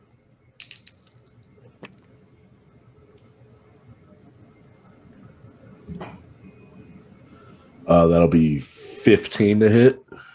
I mean, not 15 to hit. 15 damage. Excuse me, 15 damage. Okay. That's better. Jeez. And All right. final hit. Another nat 18 for 26. Roll damage.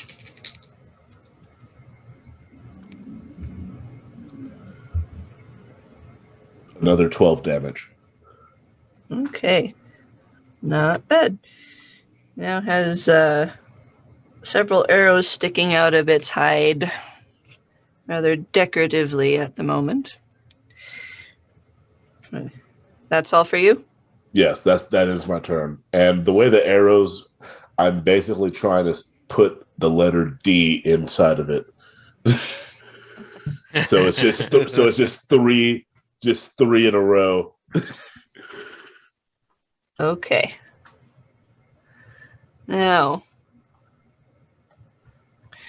there's a rumble that goes through the cavern, and you hear the cracking of ice, and you look up and you see the ice on the ceiling starting to break apart. And I need Dante, Corvus, and Talnar. Actually, no, this is just to hit. So this is going to be all at you. Corvus first.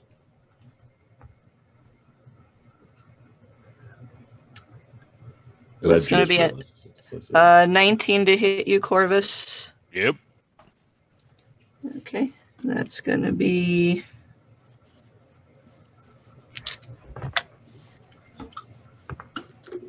6 piercing damage. Ow. To Missile deflection? It's okay. No, not these. Okay, to Dante, 19 to hit you. Yep. That's going to be 11 piercing damage. And then Talnar. Nope, I don't think a 10 hits you. It does not. All right, so you dodge out of the way as these jagged shards of ice start cascading down from the ceiling. Okay, next up, Bardrick. Okay, so Bardrick is going to sneak forward. So he's in the sight, or so the dragon is in sight of him, and he's going to cast Flame Strike, this time on the dragon, not on the ice, and he's going to position it so it doesn't hit his friend. And so I'll need that con 17. All right. Or, excuse me, Dex 17. Dex 7. Oh, that makes a big difference. Yeah, no, he fails. Okay, so it's taking 16 flame damage, and it's taking 16, what's the other kind of damage it takes? Radiant? Radiant, yes. Wow. And so he is then going to take his potion as his bonus action. Very and good. That is his turn. And he's actually going to just scoot back just a little bit, just in case. Okay. Yes, Skull Collector really doesn't like that. Rears back from it. The arrows that Dante's pointed into him are like the fletching is all on fire now and stuff. It's kind of an impressive sight, but terrifying because he's very mad. All right, Corvus. Okay. Corvus is going to start stumbling. So I'm going to... I'm going to... Hang on.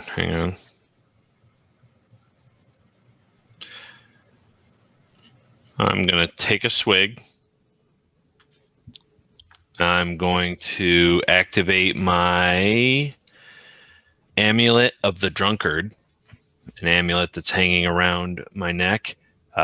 Starts to glow as I drink, and I heal 44 plus 4 hit points. Very nice. So let me do That's what I'm talking that. about. 1, 2, 3, 4. Come on, big numbers. Wow. 3 1s and a 4. So 7, 8, 9, 10, 11. 11. Oof. Not what I was hoping, but I'll take it. 11's not nothing, though. It's not, but in the grand scheme of things, Healing 1 hit point could be the difference. it can. Okay, so that was kind of on my bonus action, and then I will punch him twice. And just one. Oof. 11's not going to hit. Nope. And twice, but a 24 will hit. Yes, it will. For a total of 7. Okay. And I am now in a tipsy sway. So let's basically, when a creature misses its attack on me, I can spend 1 key point as a reaction to cause that attack to hit 1 creature of my choice, other than the attacker. There's not another creature, but I'm hoping I'll just, sway out of his attack, and he can hit the ground or some skulls. Okay. He's going to use... That's the end of your turn? Yes. He's going to use a legendary action to make a tail attack on you. Ugh. I'm definitely going to... That was the thing I forgot about. Okay, Those that's going to legendary be actions a always get you. 24 to hit. Oh, yeah, that's going to hit. But I'm going to spend it. Oh, it misses. Damn. Okay, never mind. That hits. Okay. Sorry. Going through all the skills. Take 16 bludgeoning damage. So tail reaches out and just whap. Well, I'm standing. That 11 is now what's keeping me standing. Otherwise, I'd have been right at 0. Oof. All right. Talnar. All right, I'm going to continue my approach towards the dragon, just raking the side of my blade against my shield, just kind of up there to challenge. Okay. And just yell out, "Prepare to be a footnote in my great story." And I'm going to take 2 swings at its direction. Okay. Where position yourself? I shall do that. All right.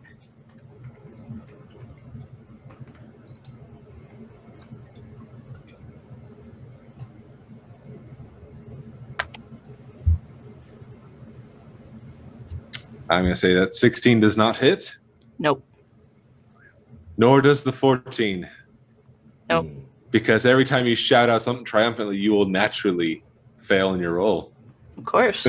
That shall be my turn. Okay. It was impressive. What's it now? It was my first attack when I was trapped, so fine. Alrighty. And Calor. He sees them so close to the dragon.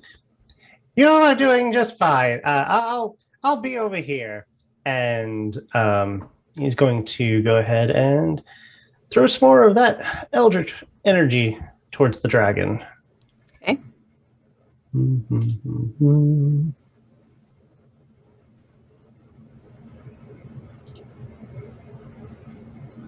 Just waiting for the dice to finish rolling. So 15 probably don't hit. No.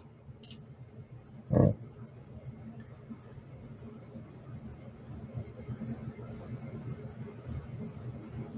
And 16. Nope. Nope. Both of your shots go wide. Any movement?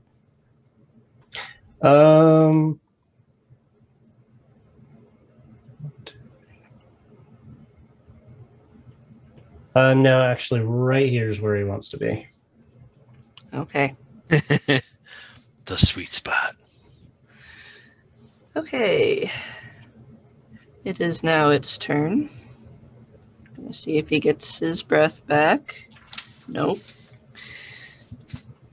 So, I'm going to do a multi-attack here first of all. He rears up again and just and roars, and I need all of you to make a wisdom saving throw. Ooh. Is he casting a spell? No, Okay. this is innate. 16. 16. A whole 8. 8. You beat me by 1. 7.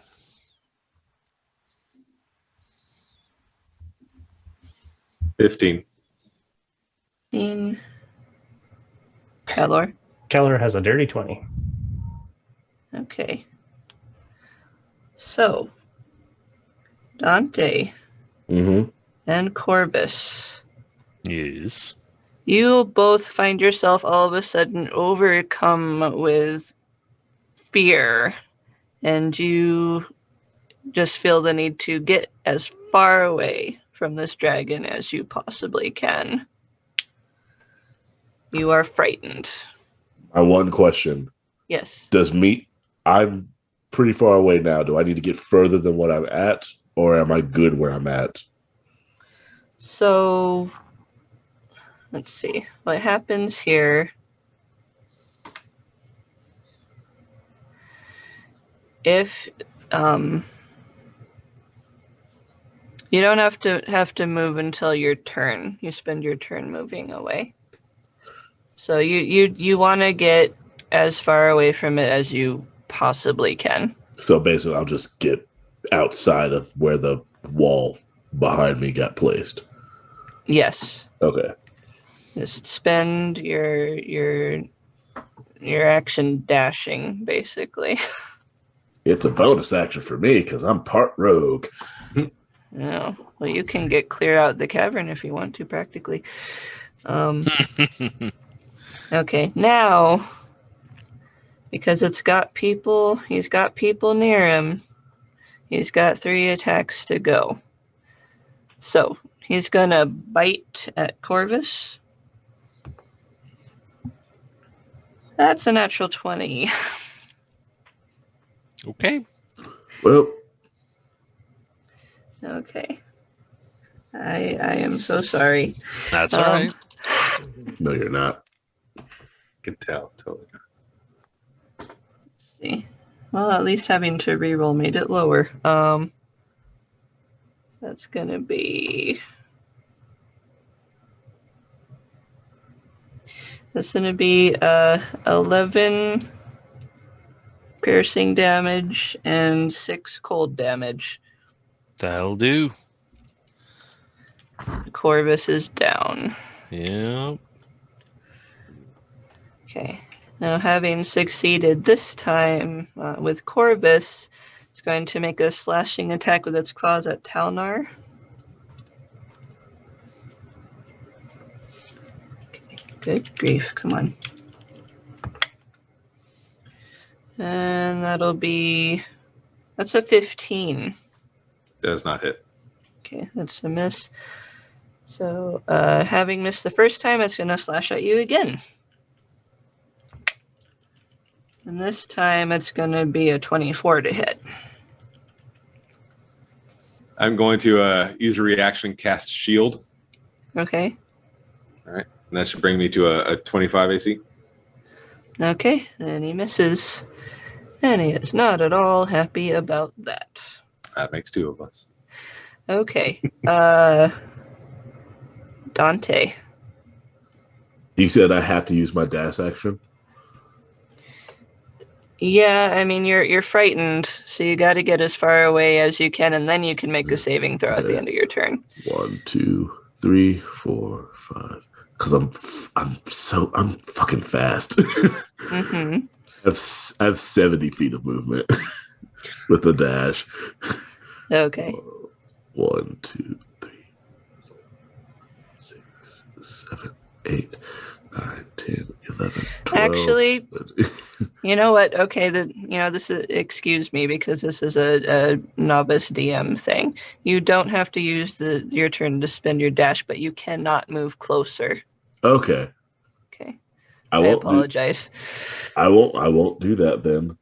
But 2 of its enemies are within 5 feet of it, correct? Yes, but one is down. But there's One another is one. not. There's Yeah. for my type of rogue that I'm multi-class with, I don't need advantage as long as one of my allies is within 5 feet of it to get sneak attack. Okay. You do have disadvantage on your attack rolls. Because I'm scared. Yes. Make sure favorite foe doesn't give me advantage first. No, it does not. Okay. Alright, don't. Fuck me. You fucked me. It's a 19 and a 3. Yeah. Sorry. Yep. One second attack. Wow. A 16 and a 3. That's your number, I guess. For the bonus action, I'm going to drink one of the potions. Okay. And you're not going to move from where you are? I will move. Well, let me do it. Well, oh God, I'm treating my laptop like my iPad over here, or my totally non-branded device. I will move to the other side of the boulder I was hiding behind.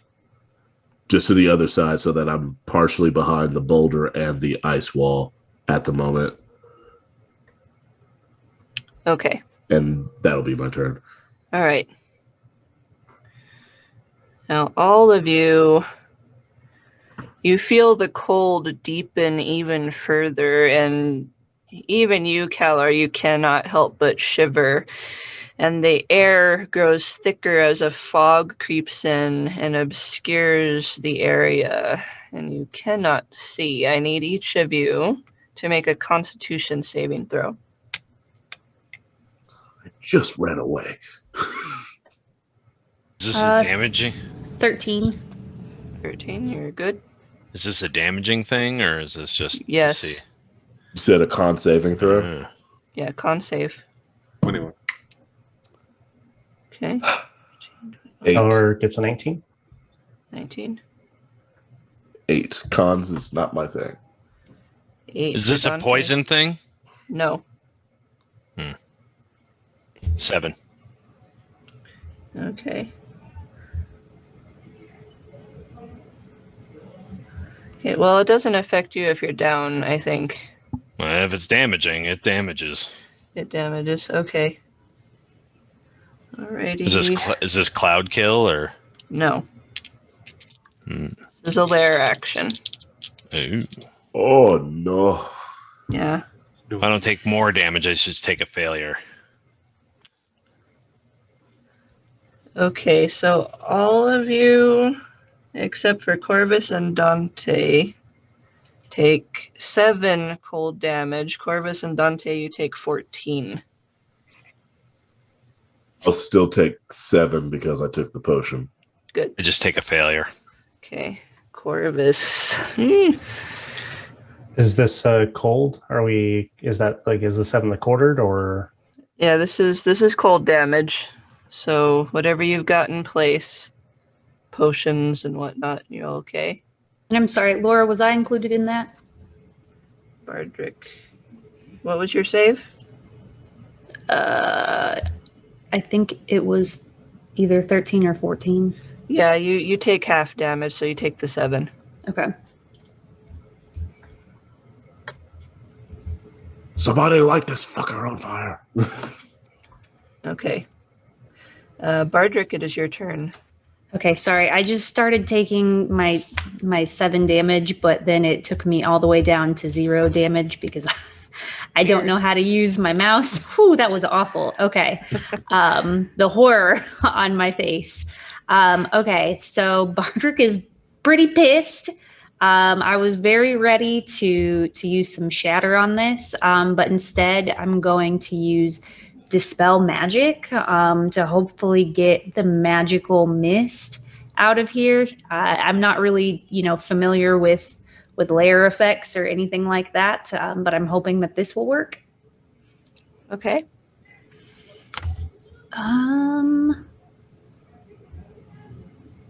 Okay, so the DC is 10 plus 3, so 13. I've actually never used Dispel Magic before. Okay. Let's see here. Interesting. Okay.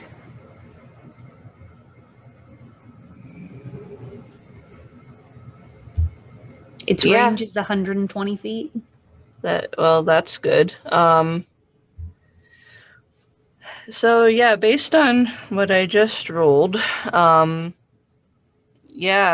it works. You stretch out your hands and the magic leaves you and disperses the fog. And you no longer feel the cold trying to seep into your bones, and you can see again. Okay, perfect. And then for my second attack, I'm going to get a little bit closer, and I'm going to rattle off a shatter. So that's a con 17. One thing I do know, I hate to be the rules guy, but you can't cast 2 spells in the same turn, even if it's a bonus action spell. So I have 2 attacks.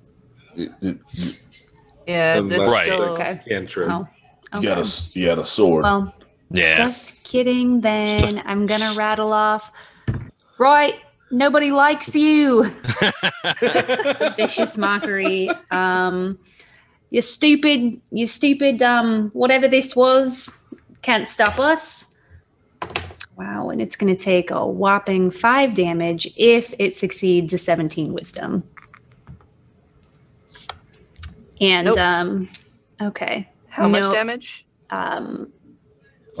5. Okay, I'm glad that someone listens because I don't. And then, as he says those mean words, he's going to just scoot to the side.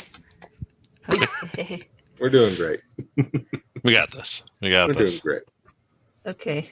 Corvus, death save, please. Okay.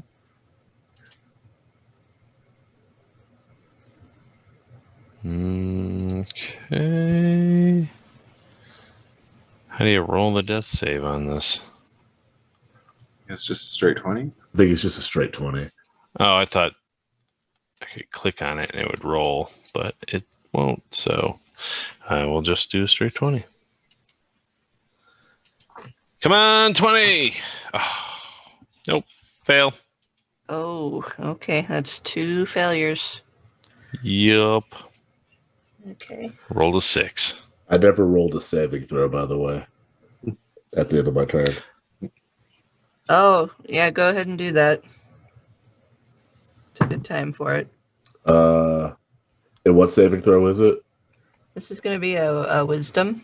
Was 19 total? Yep, you are no longer frightened Okay, cool. for your next turn. All right. Talnar. I'm going to use this time to reach down, grab Corvus, and attempt to just shoot him away from this conflict. Hopefully past the ice wall towards the rest of the group. I'm just trying to do a bit of a Kenku curling. Use my strength to just try to skid him across the ice to the group. Okay, make a strength. Yeah, use your athletics. An 11. So you grab Corvus and you attempt to skid him across the ice toward this ice wall. And you move him, but he stops like right in the gap. You don't get him quite past it.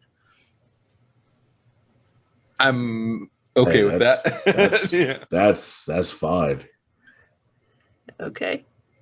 All right, now go back to making eye contact with the dragon. Okay. No bonus actions or anything? I can't imagine what I could do for bonus action that would help us out of this. Okay. Kalor. I will move backwards a bit behind this wall to gain cover, and shoot through the gap again. Shoot that Eldritch Blast. Okay, go for it.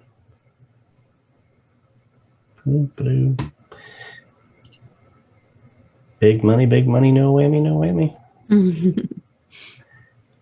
All right, first one's a hit. 21. Yes.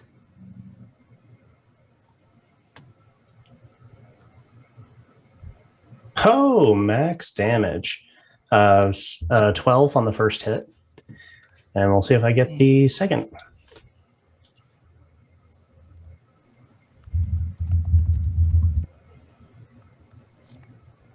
That's going to be a 19. That will hit. Okay. It only took a few rounds for you to start getting it. One of them had to hit the dragon at some point. Eventually. sheer volume of... Oh, the other end of the spectrum. Minimum damage, which is another 3. Okay. All right. Corvus's die just sees like bolts just going right over his head. Okay. No, he's got grievous wounds from a bite.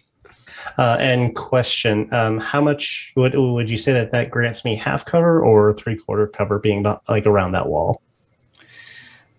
I'll give you 3/4 cover. 3/4? Okay. Yes. That raises my AC by another 5. Yes. All right. And now Skull Collector is looking... He's he's done playing around with you guys. He is good. A bit he wasn't trying before. That makes worse for wear. Oh, good. Okay. So now, let's see if... Nope, still no breath. Darn. Still winded. Oh no. Okay, so Talnar, with you being the only one right in front of him, all of these are going right at you. Of course they are. So we have a bite. That's going to be a 19 to hit. Does not hit. No, okay. And first claw attack, natural 20. Ooh. That'll hit. Okay.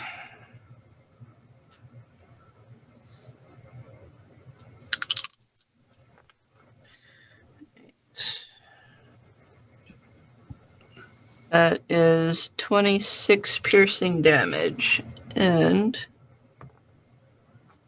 4 cold damage. Reduced to 2, I believe. And second claw attack. That one's going to be a dirty 20. That'll hit. You're at 20, like right there. Nix the cold damage from the last attack. That was wrong. Oh, good. Actually, You get Nick 2. nix all the damage from that last attack. I rolled the wrong dice. Let's see. So that's going to be 13 slashing damage on the last one. And for this one, it's going to be 10 slashing damage. Sorry, 16 slashing damage. Okay. Okay. That is it for the dragon. We're back around to Dante.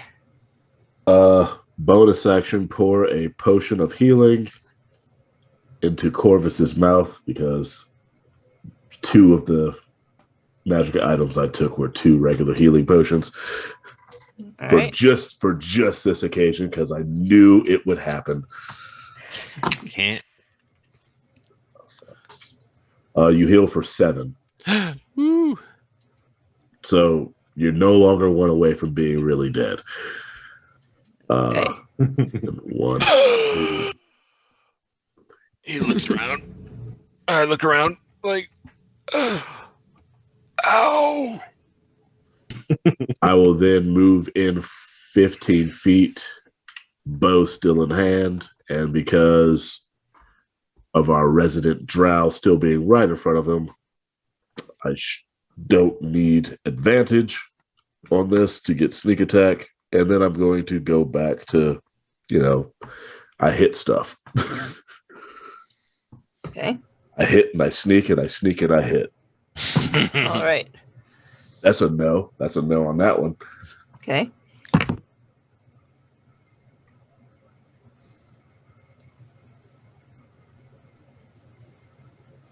I'm 2 off. Nope. That's a 17 to hit. It's a 17 to hit. The anticipation was the hard part on that one. What was your first roll? I rolled a nat 3, so I knew that one was going to. What's it all together though? Oh, total 11. Okay. Gotcha. So this one is now gone. That one, Ice jail. I tried to give it a chance after a few years because that one was Will Wheaton adjacent. Mm. That was the one that was rolling well too. Then the Wheaton curse creeped its ass in. It eventually finds its way. It found its way back in. Somewhere Wheaton is playing a game and just finished, and it came to me. Anything else? No, that's everything I can do. Well, I could move, but I got my teammate back up, so I'm cool with that. Okay. Can't complain.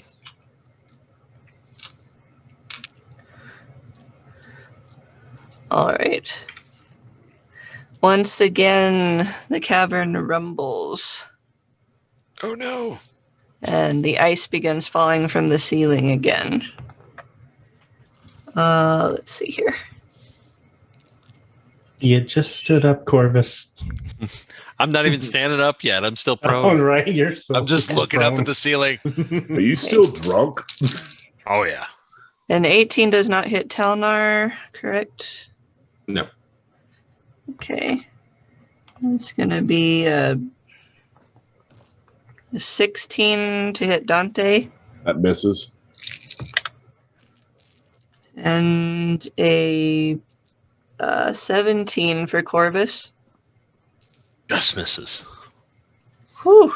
Rolls out of the All way. right, guys. Dodge that one. Bardrick. Okay. We're going to just come back up and do shatter. This time in the 4th level. So again, con 17. Oldie buddy. Natural 20. Okay. So half damage is 20, or excuse me, I wish half damage was 28. Half damage is 14. But then he's going to do vicious mockery, wisdom 17. He's going to shout out, "You can't even kill us, mate. Like, just give up now. You can't do anything right." Got another natural 20. Okay, that's fine. This dragon's self-confidence is just... I'm gonna shout out to my good friend Towner and just say, "You got it, man." Give him a big slap in the face. And that's a 1d10 for Bardrick inspiration, and that's he's just gonna kind of creep back. Doop doop doop. Has Towner attacked at all? I haven't landed one. Okay. And now maybe you will. Now maybe I will. Okay. Weakened thumbs up, holding the blade back your direction. Doing great, mate. Doing real great. Corvus. Okay. Corvus is going to stand up. Okay. And...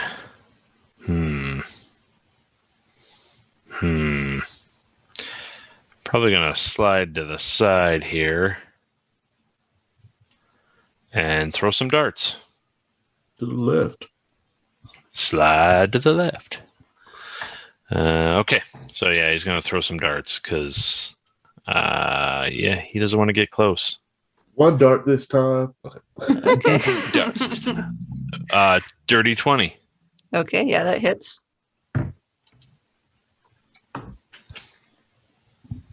4. Right. And the second throw, 16. That's not gonna hit. No, that's a miss. And then I'm just gonna use the rest of my movement to roll back up against the wall, like completely out of the gap there. Okay. All right, Talnar. All right. I'm going to hold out my blade and roll my fingers across it, and suddenly it's just going to envelop in a wisp of shadows. I'm going to cast Shadow Blade. Okay. And I assume we are in dim or dark area? Yeah, definitely dim. All right. Then I'm going to take this chance to just try to drive this shadowy blade straight into this dragon's chest. Okay. You got it. 18 on the first one. Don't That forget will hit. you got your Bardrick I do have inspiration. my Bardrick inspiration. Well, 18 hits. 18 hits? Yes. Wunderbar. We got the number, guys. We got the number. I got to roll at least a 10. Stop rolling these threes. Not two. That was supposed to be a 2 roll on there. Because So what I happened? messing up on the old D&D Beyond. Okay. There we are. 13 psychic damage. Okay. And I'm going to take that second swing.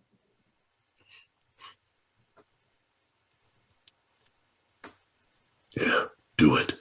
Do it.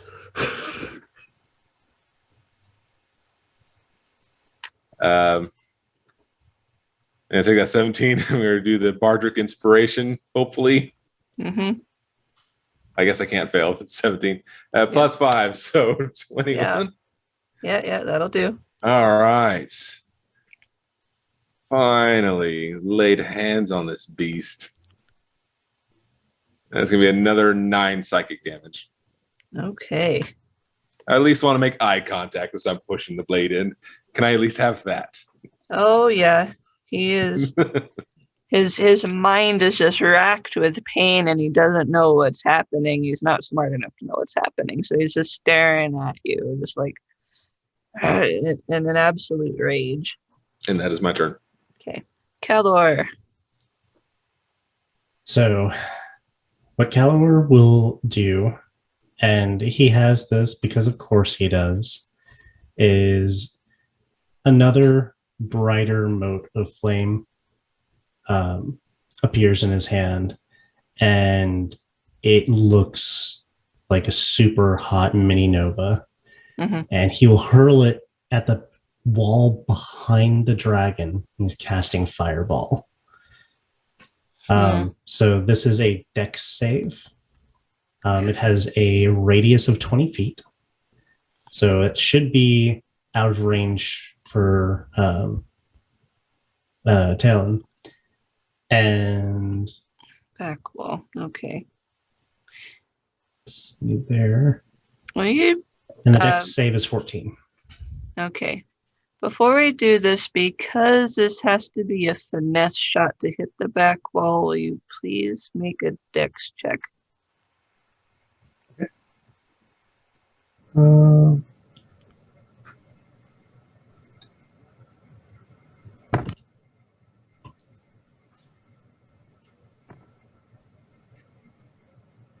uh, 13. Okay. And what was the save? Save is dex 14. Okay. 14 right on the nose. Alrighty. Back in some menace to society. So it takes 20 fire damage. 20 fire damage. Ooh, but it might be Really wish it didn't make that, but oh well. maybe it's vulnerable to fire. Fingers crossed, but You wish. Okay, but it still didn't like that. Oh, I'd assume not.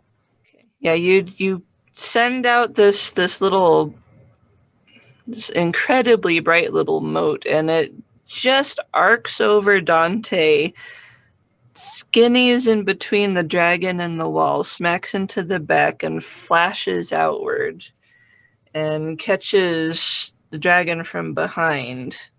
And there are parts of him that are starting to smolder after that. His ass is on fire.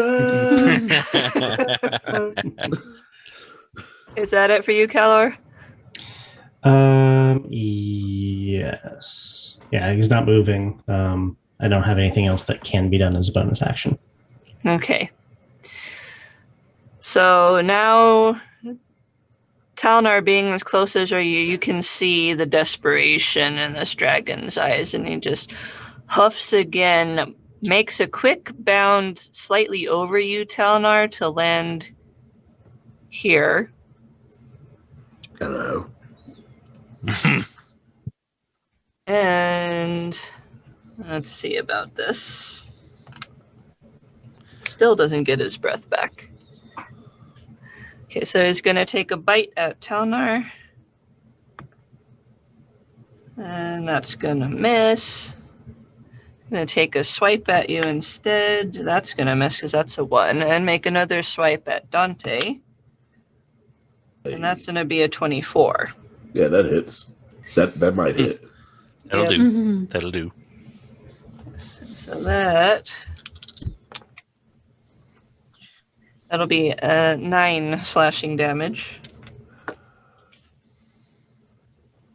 Help me to under 90 hit points. Darn. Okay. And let's see here.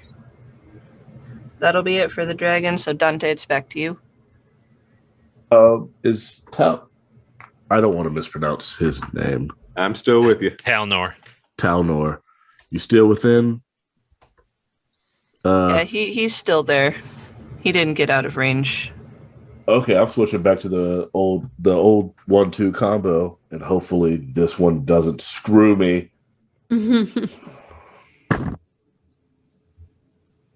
It doesn't, because I rolled a 19. I rolled a 10. I rolled exactly what I needed. That'll do. And because Talnor is within 5 feet, I get sneak attack. Mm-hmm. So sneak attack plus 2d. That's a d8 plus 2d6 plus a d6 for favored foe.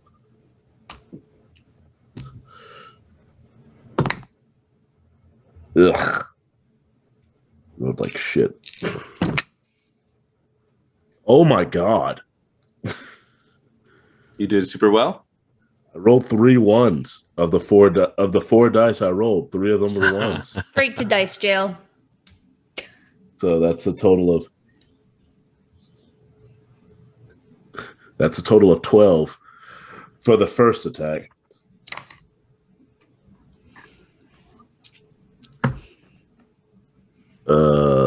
That's a total of 26. Yep. Okay.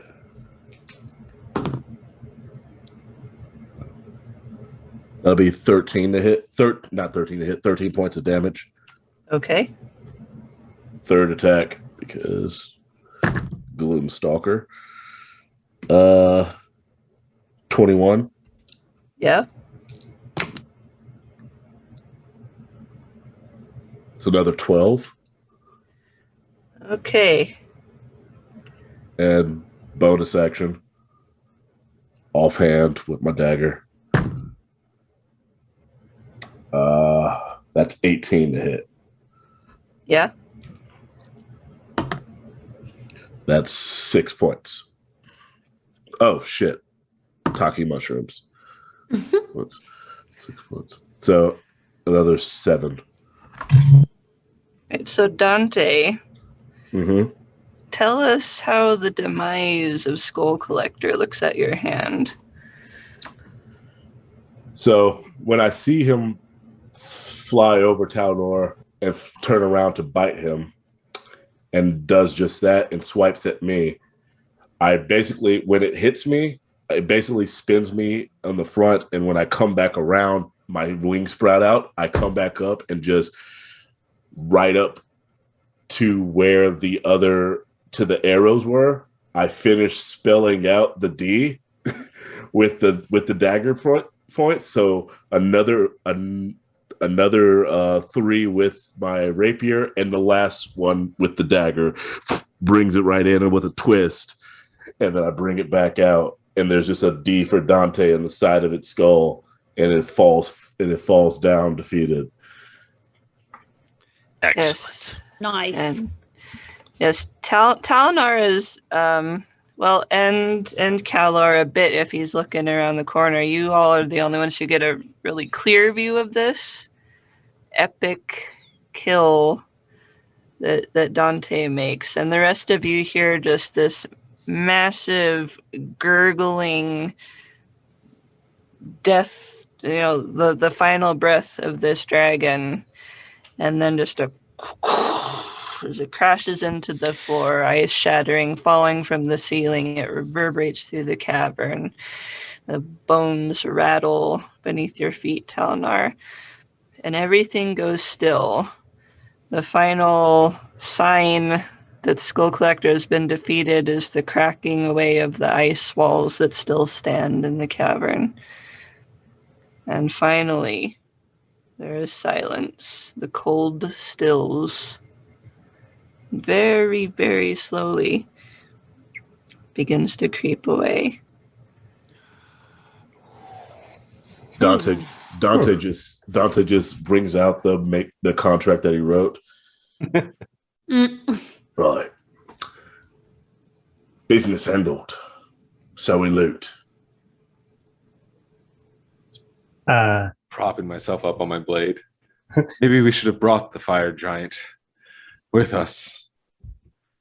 For what? It all worked out the way I knew it would work out. So, the way that we thought we all marks knew. and armor. Keller has gone up to the dragon body and he dispels his longsword and he summons this giant axe and he just starts whacking away at the dragon's neck just below its head. I'm taking a trophy. That's all I need. And however long it takes him, he is going to behead the dragon and start dragging the dragon's head back out of the cave. This definitely carriage size dragon's head. Yeah, you're definitely not doing it by yourself, Kalor. It doesn't matter to him. That's what's going to happen for him. And however long it takes, that's what he's going to do. For time's sake, I would like to make my way to the cavern that I was trying to inspect, looking for a dragon horde, fill my coffers, and then make my way wherever we need to go. Corvus comes around the corner and goes, shakes his head and points at the pile of skulls, and I say, dragon's horde. I take out another potion of healing and hand it to Corvus. Thank you. All right. All part of my plan. Now, Dante, Yes. Unfortunately, that pile of skulls, Corvus has the right of it. That is the dragon's horde. However, if you look a little bit more closely, this whole thing is covered in ice, and you can kind of look beneath it and catch what looks like glints of maybe some golden stuff buried deep in the ice underneath all these skulls. Ooh. But we're talking a matter of feet. It's going to take a while to get under there unless you use some fire magic. But we've got a fire genasi. You do. You have magic at your disposal. Possibly Hearn, the druid that you rescued, may be able to help with this. But yes, you are eventually able to abscond with a little bit of loot. Possibly not as much as you hope, but you take your news back to Mirabar and your pockets are lined very nicely. You're able to help Hearn back along the road to the Lurkwood. The blizzard is gone, but it's going to take the snow a while to melt off. And there's With no Dragonhead in sign. What was that? With Dragonhead in tow? That depends on if your friends wanted to help you. Dante does not help you because you were very loud the entire time. It was all fine. Just You were all fine. take a tooth. It means just as much. Some scales, mate. You can sell A them. couple scales and a tooth. Look at the bridge. The bridge is not going to take that weight. Yeah, Oh, that is yeah. I didn't a think about good that. point. Mhm. Is there a dragon exit? Where does he get out? He flew or Well, burrowed. there's a whole passage you have not explored yet, though Dante saw some of it. And if you go down that, you will find that it is large enough to accommodate a dragon exiting. So, you can go out that way if you want. But regardless of how you get out, you do get back to Mirabar, you do get your reward. You return the Druid Guardian to his rightful place. And both Mirabar and Mithril Hall send many tokens of their gratitude to the band of adventurers that have resecured the major trade route and vanquished the threat of Skull Collector the White Dragon and Grom and the Hobgoblins. And that is where we end. Yay! Right. Nice. Good job, you guys. That was a lot of fun. Thank you so much for joining us, for sticking with us through this little chunk of hours here. Yes. So yeah, thank you for watching this short shot. Thank you for sticking with us. Let's go around and tell everybody where they can find us. For me, I said it earlier, you can find me on Twitter at Laura Perard, all one word, on Instagram at Laura_Perard, and you can find me hanging around on the Games Tavern Discord. And let's go to Jess. Hi, everyone. I'm Jess. You can find me on Twitter and Instagram as well as Twitch. Jess the Human. That's JESTHEHUMAN. Popcorn. Daryl's next. Sure.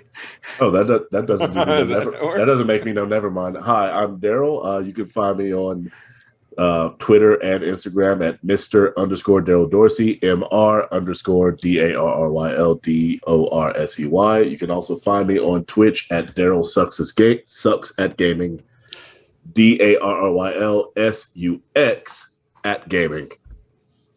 Popcorn brand. Oh my goodness. You can find me on Twitter at Voice of Bran. That is Bran like a muffin or a Stark. You're crippled.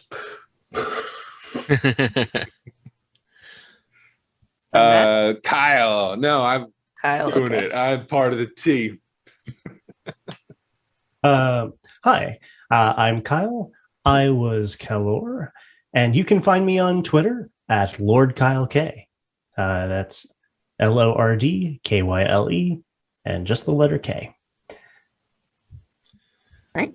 And we only got the one. Last but certainly not least, just a stone's throw away from being dead, I am Matt Fellman. I played Corvus, the Kenku, and you can reach me on the Twitters at Matt Fellman, FEHLMAN, all one word, and you should be able to find me there. And you can always reach me on the Games Tavern Discord. Thank you very much. All right. Yes. Again, Thank you, thank DM. you all. Thank No, you, DM. Thank you. Thank you Thanks, guys. Laura. Thank you, It was a lot of DM. fun. All right. Again, thank you all for sticking with us. Thanks for watching. Please keep watching. Continue catching our short shots and the mists and any other of our streams. Thank you guys. Have a good night. See you later. Bye. Bye.